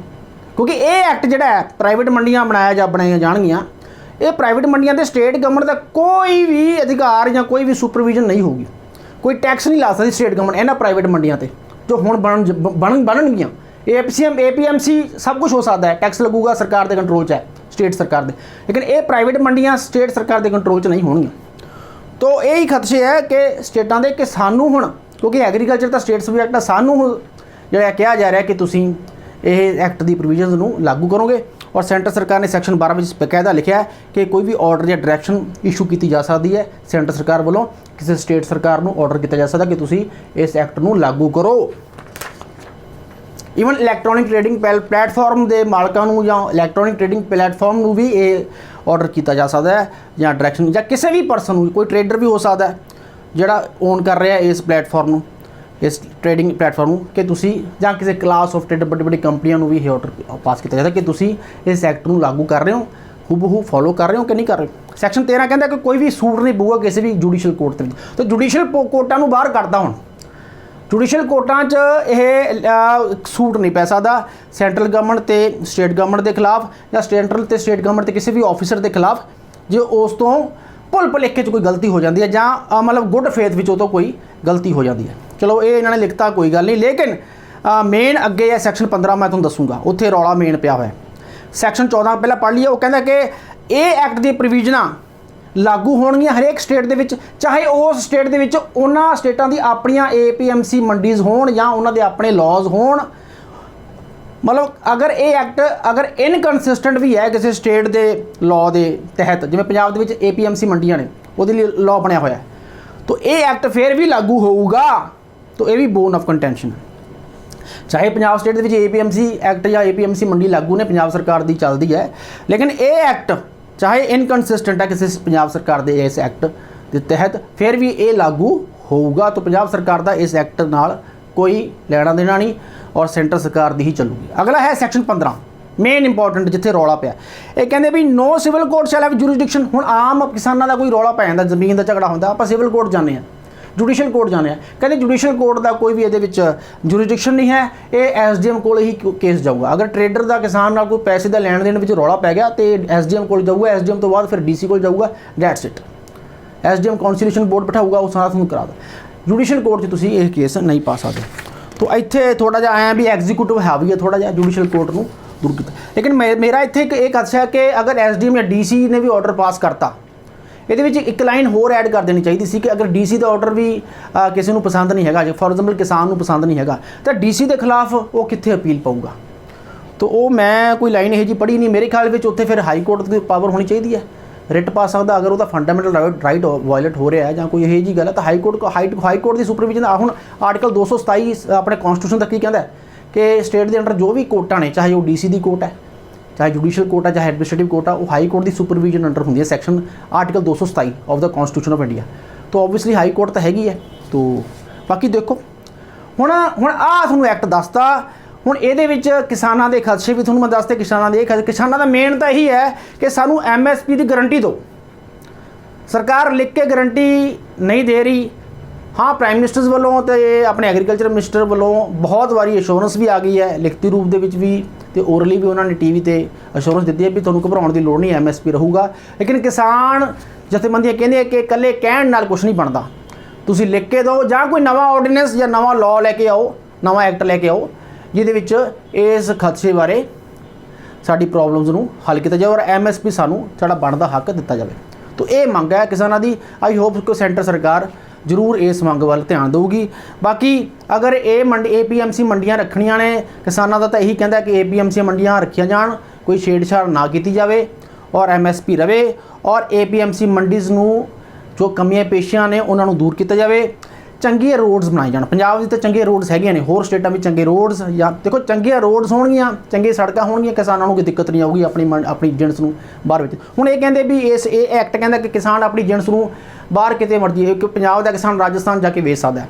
ਇੱਕ ਸਿੰਪਲ ਜਿਹਾ ਲੌਜਿਕ ਹੈ। ਇੱਕ ਆਮ ਕਿਸਾਨ ਹੈ, 2.5 ਕਿੱਲੇ ਦਾ ਮਾਲਕ ਹੈ, 5 ਕਿੱਲੇ ਦਾ ਮਾਲਕ ਹੈ, ਉਹਦੇ ਕੋਲ ਇੰਨੇ ਰਿਸੋਰਸਿਸ ਹੈਗੇ ਨੇ ਕਿ ਉਹ ਟਰਾਲੀ 'ਚ ਲੱਦ ਕੇ ਅਤੇ ਉੱਥੇ ਰਾਜਸਥਾਨ ਜਾਂ ਟ੍ਰੇਨ 'ਚ ਲੱਦ ਕੇ ਆਪਣੀ ਜਿਣਸ ਨੂੰ ਰਾਜਸਥਾਨ ਵੇਚਣ ਚਲਾ ਜਾਊਗਾ। 3-4 ਦਿਨ ਲੱਗ ਜਾਣਗੇ ਰਾਜਸਥਾਨ ਪਹੁੰਚਣ ਜਾਂ ਤਮਿਲਨਾਡੂ ਪਹੁੰਚਣ 'ਚ। ਜੇ ਮੀਂਹ ਆ ਗਿਆ ਜਾਂ ਕੋਈ ਰਸਤੇ 'ਚ ਖਰਾਬ ਹੋ ਗਈ ਕਣਕ, 2 ਦਿਨਾਂ 'ਚ ਖਰਾਬ ਹੋ ਜਾਂਦੀ ਹੈ। ਜੇ ਇਹੋ ਜਿਹਾ ਮੌਸਮ ਹੋ ਗਿਆ ਤਾਂ ਉਹ ਕਿੱਥੇ ਜਾਊ? ਉਹਦੇ ਕੋਲ ਸਟੋਰੇਜ ਦੀ ਫੈਸਿਲਿਟੀਜ਼ ਨਹੀਂ, ਉਹਦੇ ਕੋਲ ਪੈਸੇ ਨਹੀਂ ਹੈਗੇ ਰਾਜਸਥਾਨ ਜਾਂ ਉੱਥੇ ਤਮਿਲਨਾਡੂ ਜਾਣ ਦੇ। ਉਹ ਕਿੱਥੇ? ਉਹ ਤਾਂ ਆਪਣੀ ਲੋਕਲ ਮੰਡੀ ਮਸਾ ਜਾਂਦਾ। ਲੋਕਲ ਮੰਡੀ 'ਚ ਆਪਣੀ ਜਿਣਸ ਨੂੰ ਕਿਰਾਏ 'ਤੇ ਟਰੈਕਟਰ 'ਤੇ ਲੱਦ ਕੇ ਉਹ ਲੋਕਲ ਮੰਡੀ ਮਸਾ ਜਾਂਦਾ ਹੈ। ਤਾਂ ਇਹ ਪੰਜਾਬ 'ਚ ਬਹੁਤ ਵਧੀਆ ਸਿਸਟਮ ਚੱਲ ਰਿਹਾ ਸੀ ਹੁਣ ਤੱਕ, ਲੋਕਲ ਮੰਡੀ ਜਾ ਕੇ ਆਪਣਾ ਵੇਚ। ਤਾਂ ਹੁਣ ਉਹਨੂੰ ਸਰਕਾਰ ਤਾਂ ਕਹਿੰਦੀ ਵੀ ਉਹ ਫ੍ਰੀ ਹੈ, ਕਿਤੇ ਮਰਜ਼ੀ ਆਪਣੀ ਵੇਚ ਸਕਦਾ। ਲੇਕਿਨ ਇਹ ਕਿਸਾਨ ਦਾ ਖਦਸ਼ਾ ਹੈ ਕਿ ਉਹ ਬਾਹਰ ਕਿਵੇਂ ਜਾਵੇ, ਉਹਦੇ ਲਈ ਰਿਸੋਰਸਿਸ ਨਹੀਂ ਹੈਗੇ। ਸਰਕਾਰ ਨੇ ਖੈਰ ਇਹ ਵੀ ਗੱਲ ਕਹੀ ਹੈ ਕਿ ਉਹਨੂੰ ਕਿਤੇ ਜਾਣ ਦੀ ਲੋੜ ਨਹੀਂ। ਈਵਨ ਵੱਡੇ ਵਪਾਰੀ ਤੁਹਾਡੇ ਖੇਤ ਦੇ ਕੋਲ ਹੀ ਆ ਜਾਣਗੇ, ਜਿੱਥੇ ਤੁਸੀਂ ਫਸਲ ਲਾਈ ਹੈ ਉੱਥੇ ਹੀ ਭੰਡਾਰਨ ਕਰਕੇ ਅਤੇ ਉੱਥੇ ਹੀ ਨਾਲ ਦੀ ਨਾਲ ਤੁਹਾਡੀ ਜਿਣਸ ਖਰੀਦੀ ਜਾਊਗੀ। ਦੇਖੋ ਮੈਂ ਤਾਂ ਹੁਣ ਦੋਨਾਂ ਸਰਕਾਰ ਨੇ ਜੋ ਗੱਲ ਕਹੀ ਹੈ ਉਹ ਗੱਲ ਮੈਂ ਵੀ ਤੁਹਾਨੂੰ ਦੱਸ ਰਿਹਾ ਵੀ ਸਰਕਾਰ ਤਾਂ ਇਹ ਕਹਿੰਦੀ ਵੀ ਕਿਸਾਨ ਨੂੰ ਕਿਤੇ ਜਾਣ ਦੀ ਲੋੜ ਨਹੀਂ, ਜਿਹੜੇ ਲੋਕਲ ਸਟੋਰੇਜ ਹੈ ਜਾਂ ਈਵਨ ਕਿਸਾਨ ਦੇ ਖੇਤ ਦੇ ਕੋਲੇ ਹੀ ਭੰਡਾਰਨ ਕਰਕੇ ਉੱਥੇ ਹੀ ਖਰੀਦੀ ਜਾਊਗੀ। ਅਗਰ ਇਹ ਗੱਲ ਹੈ ਤਾਂ ਫਿਰ ਦੇਖੋ ਕਿਸਾਨਾਂ ਦੇ ਖਦਸ਼ੇ ਦੂਰ ਕਰੋ ਨਾ। ਤੋ ਇਹ ਹੈ। ਉਸ ਤੋਂ ਬਾਅਦ ਦੇਖੋ ਇਹ ਕੋਆਪਰੇਟਿਵ ਫੈਡਰਲਿਜ਼ਮ ਆਪਣੇ ਇੰਡੀਆ ਵਿੱਚ ਹੁਣ ਤੱਕ ਚੱਲ ਰਿਹਾ। ਇਹ 'ਚ ਇਹੀ ਹੁਣ ਇਹ ਕਹਿੰਦੇ ਆ ਕਿ ਹੁਣ ਕਿਸਾਨ ਜਥੇਬੰਦੀਆਂ ਅਤੇ ਪੰਜਾਬ ਸਰਕਾਰ ਜਾਂ ਸਟੇਟ ਸਰਕਾਰਾਂ ਦਾ ਇਹ ਕਹਿਣਾ ਹੈ ਕਿ ਜਿਹੜੀ ਐਗਰੀਕਲਚਰ ਹੈ, ਖੇਤੀਬਾੜੀ ਹੈ, ਇਹ ਸਟੇਟ ਲਿਸਟ ਦਾ ਪਾਰਟ ਹੈ। ਸਟੇਟ ਲਿਸਟ ਵਿੱਚ ਐਂਟਰੀ 14 ਹੈ ਸਟੇਟ ਲਿਸਟ ਦੇ ਵਿੱਚ, ਉਹਦੇ ਵਿੱਚ ਐਗਰੀਕਲਚਰ ਲਿਖਿਆ ਹੋਇਆ ਹੈ। ਮਤਲਬ ਸਟੇਟ ਲਿਸਟ ਵਿੱਚ ਉਹ ਚੀਜ਼ਾਂ ਨੇ ਜਿੱਥੇ ਸਿਰਫ ਸਟੇਟ ਸਰਕਾਰ ਲਾਅ ਬਣਾ ਸਕਦੀ ਹੈ ਜਾਂ ਕੋਈ ਆਰਡਰ ਇਸ਼ੂ ਕਰ ਸਕਦੀ ਹੈ। ਸੈਂਟਰ ਸਰਕਾਰ ਸਿਰਫ ਯੂਨੀਅਨ ਲਿਸਟ ਦੇ ਵਿੱਚ ਜੋ ਸਬਜੈਕਟਸ ਨੂੰ ਉਹਦੇ ਵਿੱਚ ਹੀ ਲਾਅ ਪਾਸ ਕਰ ਸਕਦੀ ਹੈ। ਸਟੇਟ ਲਿਸਟ ਵਿੱਚ ਜਿਹੜੇ ਸਬਜੈਕਟ ਨੂੰ ਉਹਦੇ ਸਿਰਫ ਸਟੇਟ ਸਰਕਾਰ ਹੀ ਲਾਅ ਬਣਾ ਸਕਦੀ। ਹੁਣ ਐਗਰੀਕਲਚਰ ਐਂਟਰੀ 14 ਵਿੱਚ ਹੈ ਸਟੇਟ ਲਿਸਟ ਵਿੱਚ, ਅਤੇ trade and commerce within the state ਇਹ ਐਂਟਰੀ 26 ਵਿੱਚ ਹੈ ਸਟੇਟ ਲਿਸਟ ਵਿੱਚ, ਅਤੇ production supply and distribution of goods ਉਹਦੇ ਵਿੱਚ ਫੂਡ ਸਟਫਸ ਵੀ ਆ ਗਏ, ਇਹ ਐਂਟਰੀ 27 ਵਿੱਚ ਹੈ।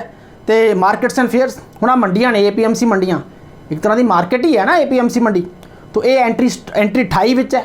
ਸੋ ਐਂਟਰੀ 27, 28, 26 ਅਤੇ 14 ਇਹ ਐਂਟਰੀਆਂ ਪੜ੍ਹਨ ਵਾਲੀਆਂ। ਇਹ ਸਟੇਟ ਸਰਕਾਰ ਜਾਂ ਸਟੇਟ ਗਵਰਨਮੈਂਟ ਦੇ ਅੰਡਰ ਆਉਂਦੇ ਸੀ। ਸਟੇਟ ਹੀ ਪਾਰਲੀਮੈਂਟ ਸਟੇਟ ਲੈਜਿਸਲੇਚਰ ਹੀ ਲਾਅ ਬਣਾ ਸਕਦੀ ਸੀ। ਲੇਕਿਨ ਹੁਣ ਇਹ ਐਕਟ ਤੋਂ ਬਾਅਦ ਸੈਂਟਰ ਆਪਣੀ ਪਾਵਰ ਯੂਜ਼ ਕਰ ਰਹੀ ਹੈ। ਤਾਂ ਜਿਹੜੇ ਮਾਹਰ ਨੇ ਕਾਨੂੰਨ ਦੇ ਉਹ ਤਾਂ ਇਹੀ ਕਹਿੰਦੇ ਵੀ ਸੈਂਟਰ ਨੂੰ ਇਹ ਸਟੇਟ ਲਿਸਟ ਦੇ ਵਿੱਚ ਦਖਲ ਨਹੀਂ ਦੇਣਾ ਚਾਹੀਦਾ ਸੀ। ਲੇਕਿਨ ਅੱਛਾ, ਕੰਸਲਟੇਸ਼ਨ ਘੱਟ ਕੀਤੀ ਗਈ। ਦੇਖੋ ਦਿੱਲੀ ਵਿੱਚ ਰੇਪ ਕੇਸ ਹੋਇਆ ਸੀਗਾ, ਨਿਰਭਇਆ ਰੇਪ ਕੇਸ, ਤੁਹਾਨੂੰ ਪਤਾ ਨਾ। ਉਦੋਂ ਲੋਕਾਂ ਨੇ ਨਾ ਹੱਥਾਂ 'ਚ ਕੈਂਡਲਸ ਫੜ ਕੇ ਅਤੇ ਰੋਸ ਮਾਰਚ ਕੀਤਾ ਸੀ। 2012 ਦੀ ਗੱਲ ਹੈ, ਬੱਸ ਵਿੱਚ ਰੇਪ ਹੋਇਆ ਸੀ ਇੱਕ ਲੜਕੀ ਦਾ। ਉਦੋਂ ਇੰਨਾ ਪ੍ਰੈਸ਼ਰ ਪਿਆ ਸੀ ਸਰਕਾਰ 'ਤੇ, ਮੌਕੇ ਦੀ ਸਰਕਾਰ 'ਤੇ, ਕਾਂਗਰਸ ਸਰਕਾਰ 'ਤੇ, ਕਿ ਪ੍ਰੈਜ਼ੀਡੈਂਟ ਨੇ ਨਾਲ ਦੇ ਨਾਲ ਆਰਡੀਨੈਂਸ ਇਸ਼ੂ, ਉਹ ਐਮਰਜੈਂਸੀ ਵਾਲੀ ਸਿਚੁਏਸ਼ਨ ਸੀ, ਲੋਕਾਂ ਦੀ ਭਾਵਨਾਵਾਂ ਹਰਟ ਹੋਈਆਂ, ਐਮਰਜੈਂਸੀ ਸਿਚੁਏਸ਼ਨ ਸੀ ਔਰ ਉਦੋਂ ਪਾਰਲੀਮੈਂਟ ਸੈਸ਼ਨ ਵਿੱਚ ਨਹੀਂ ਸੀ। ਅਤੇ ਪ੍ਰੈਜ਼ੀਡੈਂਟ ਨੇ ਨਾਲ ਦੇ ਨਾਲ ਇੱਕ ਆਰਡੀਨੈਂਸ ਪਾਸ ਕਰਤਾ, ਐਂਟੀ ਰੇਪ ਬਿੱਲ 2012, ਪਤਾ ਨਹੀਂ 2012 ਸੀ ਜਾਂ 2013 ਨਾਲ ਦੇ ਨਾਲ ਲੋਕਾਂ ਦੇ ਖਦਸ਼ਿਆਂ ਨੂੰ ਦੂਰ ਕੀਤਾ ਔਰ ਐਂਟੀ ਰੇਪ ਵਿੱਚ ਬੜੀਆਂ ਸਟ੍ਰਿਕਟ ਪ੍ਰੋਵੀਜ਼ਨਸ ਪਾਈਆਂ ਗਈਆਂ, ਜਿਹਦੇ ਵਿੱਚ ਕਿਹਾ ਗਿਆ ਕਿ ਅਗਰ 17 ਸਾਲ ਤੋਂ ਘੱਟ ਅਗਰ ਕੋਈ ਬੱਚਾ ਵੀ ਰੇਪ ਵਰਗੇ ਕੇਸ ਵਿੱਚ ਪਾਇਆ ਜਾਂਦਾ ਹੈ ਤਾਂ ਉਹਨੂੰ ਜਿਹੜੀ ਹੈ ਸਜ਼ਾ ਹੋਊਗੀ, ਲੇਕਿਨ ਉਹ ਫਿਊਚਰ ਵਿੱਚ ਲਾਗੂ ਹੋਊਗਾ। ਮਤਲਬ ਲਾਅ ਬਣ ਗਿਆ, ਉਹ ਲਾਅ ਨਾਲ ਦੀ ਨਾਲ ਆਰਡੀਨੈਂਸ ਰਾਹੀਂ ਬਣ ਗਿਆ, ਲੋਕਾਂ ਦੀ ਭਾਵਨਾਵਾਂ ਨੂੰ ਮੱਦੇ ਨਜ਼ਰ ਰੱਖਦੇ ਹੋਏ ਆਰਡੀਨੈਂਸ ਨਾਲ ਦੇ ਨਾਲ ਬਣਾ ਦਿੱਤਾ ਗਿਆ ਸੀ। ਉਹ ਐਮਰਜੈਂਸੀ ਸਿਚੁਏਸ਼ਨ ਇਹ ਜੀ ਸਿਚੁਏਸ਼ਨ ਆ ਗਈ ਸੀ ਔਰ ਉਸ ਤੋਂ ਬਾਅਦ ਪਾਰਲੀਮੈਂਟ ਜੋ ਸੈਸ਼ਨ 'ਚ ਆਈ ਉਸ ਨੂੰ ਲਾਅ ਵੀ ਬਣਾਤਾ ਬਕਾਇਦਾ। ਹੁਣ ਐਂਟੀ ਰੇਪ ਲਾਅ ਬਣਿਆ ਹੋਇਆ 2013, ਜਿਹਦੇ ਵਿੱਚ ਪ੍ਰੋਵੀਜ਼ਨਸ ਨੇ, ਤੇ ਉਹ ਅਲੱਗ ਗੱਲ ਹੈ, ਉਹਦੇ ਬਾਰੇ ਆਪਾਂ ਬਾਅਦ ਡਿਸਕਸ ਕਰਾਂਗੇ ਕਿਸੇ ਹੋਰ ਲੈਕਚਰ ਵਿੱਚ। ਲੇਕਿਨ ਹੁਣ ਤਾਂ ਕੋਈ ਇਹੋ ਜਿਹੀ ਐਮਰਜੈਂਸੀ ਸਿਚੁਏਸ਼ਨ ਨਹੀਂ ਆਈ ਸੀ ਨਾ, ਪਾਰਲੀਮੈਂਟ ਨੇ ਇੱਕਦਮ ਆਰਡੀਨੈਂਸ ਪਾਸ ਕਰਤੇ। ਖੈਰ ਜੂਨ ਵਿੱਚ ਆਰਡੀਨੈਂਸ ਪਾਸ ਹੋਏ ਸੀ, ਉਸ ਤੋਂ ਬਾਅਦ 3-4 ਮਹੀਨੇ ਬਾਅਦ ਹੁਣ ਇਹ ਐਕਟ ਬਣਿਆ, ਲੇਕਿਨ ਫਿਰ ਵੀ ਕਿਸਾਨ ਜਥੇਬੰਦੀਆਂ ਦਾ ਇਹ ਖਦਸ਼ਾ ਕਿ ਬਹੁਤ ਕਾਹਲੀ ਕੀਤੀ ਗਈ, ਸਟੇਟਾਂ ਵੱਲੋਂ ਇਹ ਖਦਸ਼ਾ ਕਿ ਇਹ ਕਾਫੀ ਕਾਹਲੀ ਵਿੱਚ ਹੋਇਆ। ਰਾਜ ਸਭਾ ਵੱਲੋਂ ਵੀ ਬਹੁਤ ਕਾਹਲੀ ਨਾਲ ਇਹ ਬਿੱਲ ਪਾਸ ਹੋਇਆ, ਲੋਕ ਸਭਾ ਵੱਲੋਂ ਵੀ ਬਿੱਲ ਕਾਹਲੀ ਨਾਲ ਪਾਸ ਹੋਇਆ। ਕਹਿੰਦੇ ਵੀ ਪ੍ਰੋਪਰ ਡਿਸਕਸ਼ਨ ਨਹੀਂ ਹੋਈ ਔਰ ਵਾਕਈ ਡਿਸਕਸ਼ਨ ਹੋਈ ਵੀ ਨਹੀਂ। ਜੇ ਆਪਾਂ ਰਾਜ ਸਭਾ ਦੀ ਪ੍ਰੋਸੀਡਿੰਗਸ ਦੇਖੀਏ, ਗਵਰਨਮੈਂਟ ਦਾ ਇਹ ਕਹਿਣਾ ਹੈ, ਸਰਕਾਰ ਦਾ ਇਹ ਕਹਿਣਾ ਕਿ ਰਾਜ ਸਭਾ ਵਿੱਚ ਸਾਨੂੰ ਬੋਲਣ ਨਹੀਂ ਦਿੱਤਾ ਜਾ ਰਿਹਾ ਜਾਂ ਆਪੋਜੀਸ਼ਨ ਨੇ ਰੌਲਾ ਪਾਇਆ ਕਾਫੀ, ਤੋ ਇਹ ਚਲੋ ਹੈ। ਲੇਕਿਨ ਕਿਸਾਨ ਕਹਿੰਦੇ ਵੀ ਇਹ ਆਰਡੀਨੈਂਸ ਜਿਹੜਾ ਹੈ ਥੋੜ੍ਹਾ ਜਿਹਾ ਕਾਹਲੀ ਵਿੱਚ ਪਾਸ ਕੀਤਾ ਗਿਆ। ਜੇ ਸਾਨੂੰ ਨਾਲ ਲੈ ਕੇ ਅਸੀਂ ਸਟੇਕ ਹੋਲਡਰਸ ਨੇ, ਸਾਡੇ ਤੇ ਹੀ ਇਹ ਲਾਅ ਆਪਣਾ ਲਾਗੂ ਹੋਊਗਾ, ਸਾਨੂੰ ਵੀ ਪੁੱਛਿਆ ਜਾਂਦਾ, ਸਾਨੂੰ ਜਥੇਬੰਦੀਆਂ ਨਾਲ ਡਿਸਕਸ਼ਨ ਕੀਤੀ ਹੁੰਦੀ ਤਾਂ ਸ਼ਾਇਦ ਅੱਛੇ ਪ੍ਰੋਵੀਜ਼ਨਸ ਬਣਾਏ ਜਾ ਸਕਦੇ ਸੀ। ਤੋ ਇਹ ਸਾਰੇ ਖਦਸ਼ਿਆਂ ਦੇ ਮੱਦੇਨਜ਼ਰ ਇਹੀ ਹੈ ਕਿ ਆਉਣ ਵਾਲੇ ਸਮੇਂ ਵਿੱਚ ਹੁਣ ਇਹ ਲਾਅਸ ਤਾਂ ਬਣ ਗਏ, ਐਕਟ ਬਣ ਗਏ। ਹੁਣ ਦੇਖੋ ਕਿਸਾਨ ਦੇ ਧਰਨੇ ਚੱਲ ਰਹੇ ਨੇ, ਤੋ ਇੱਕ ਮਿਊਚੁਅਲੀ ਐਕਸੈਪਟੇਬਲ ਸੋਲਿਊਸ਼ਨ ਆ ਜੇ ਤਾਂ ਚੰਗੀ ਗੱਲ ਹੈ। ਕਿਸਾਨਾਂ ਨੂੰ, ਜਥੇਬੰਦੀਆਂ ਨੂੰ, ਸਰਕਾਰ ਨੂੰ ਸੁਣਨਾ ਚਾਹੀਦਾ ਹੈ, ਉਹਨਾਂ ਨੂੰ ਟਾਈਮ ਦੇਣਾ ਚਾਹੀਦਾ। ਹੁਣ ਪਿੱਛੇ ਜੇ ਕਿਸਾਨ ਜਥੇਬੰਦੀਆਂ ਦਿੱਲੀ ਗਈਆਂ ਸੀਗੀਆਂ, ਲੇਕਿਨ ਉਹ ਨਾਅਰੇ ਲਾ ਕੇ ਵਾਪਸ ਆ ਗਈਆਂ ਕਿਉਂਕਿ ਉੱਥੇ ਐਗਰੀਕਲਚਰ ਮਿਨਿਸਟਰ ਸਾਹਿਬ ਨਹੀਂ ਸੀਗੇ, ਸੈਕਟਰੀ ਲੈਵਲ ਦੇ ਆਫੀਸਰ ਸੀਗੇ। ਤੋ ਕਿਸਾਨਾਂ ਦੀ ਜਥੇਬੰਦੀ ਦੀ ਗੱਲ ਇਹੀ ਸੀ ਕਿ ਸਾਨੂੰ ਐਗਰੀਕਲਚਰ ਮਿਨਿਸਟਰ ਨਾਲ ਡਾਇਰੈਕਟ ਗੱਲ ਕਰਵਾਈ ਜਾਵੇ ਜਾਂ ਪ੍ਰਾਈਮ ਮਿਨਿਸਟਰ ਨਾਲ ਗੱਲ ਕਰੀਏ। ਤੋ ਮੇਰੀ ਤਾਂ ਇਹੀ ਰਾਏ ਹੈ ਕਿ ਪ੍ਰਾਈਮ ਮਿਨਿਸਟਰ ਸਾਹਿਬ, ਐਗਰੀਕਲਚਰ ਮਿਨਿਸਟਰ ਸਾਹਿਬ ਆਪ ਕਿਸਾਨ ਜਥੇਬੰਦੀਆਂ ਨਾਲ ਮਿਲ ਕੇ ਕਿ ਇੱਕ ਮਿਊਚੁਅਲੀ ਐਕਸੈਪਟੇਬਲ ਸੋਲਿਊਸ਼ਨ ਕੱਢਿਆ ਜਾਵੇ। ਆਫਟਰ ਆਲ ਆਪਣੀ ਡੈਮੋਕ੍ਰੇਸੀ ਹੈ, ਸਾਰਿਆਂ ਦੀ ਸੁਣਨੀ ਚਾਹੀਦੀ ਹੈ, ਸਰਕਾਰ ਸੁਣੂਗੀ ਵੀ। ਤੋ I hope so. Positive note ਨਾਲ ਇਹ ਲੈਕਚਰ ਮੈਂ ਐਂਡ ਕਰਦਾ। Thank you very much. Sat Sri Akal.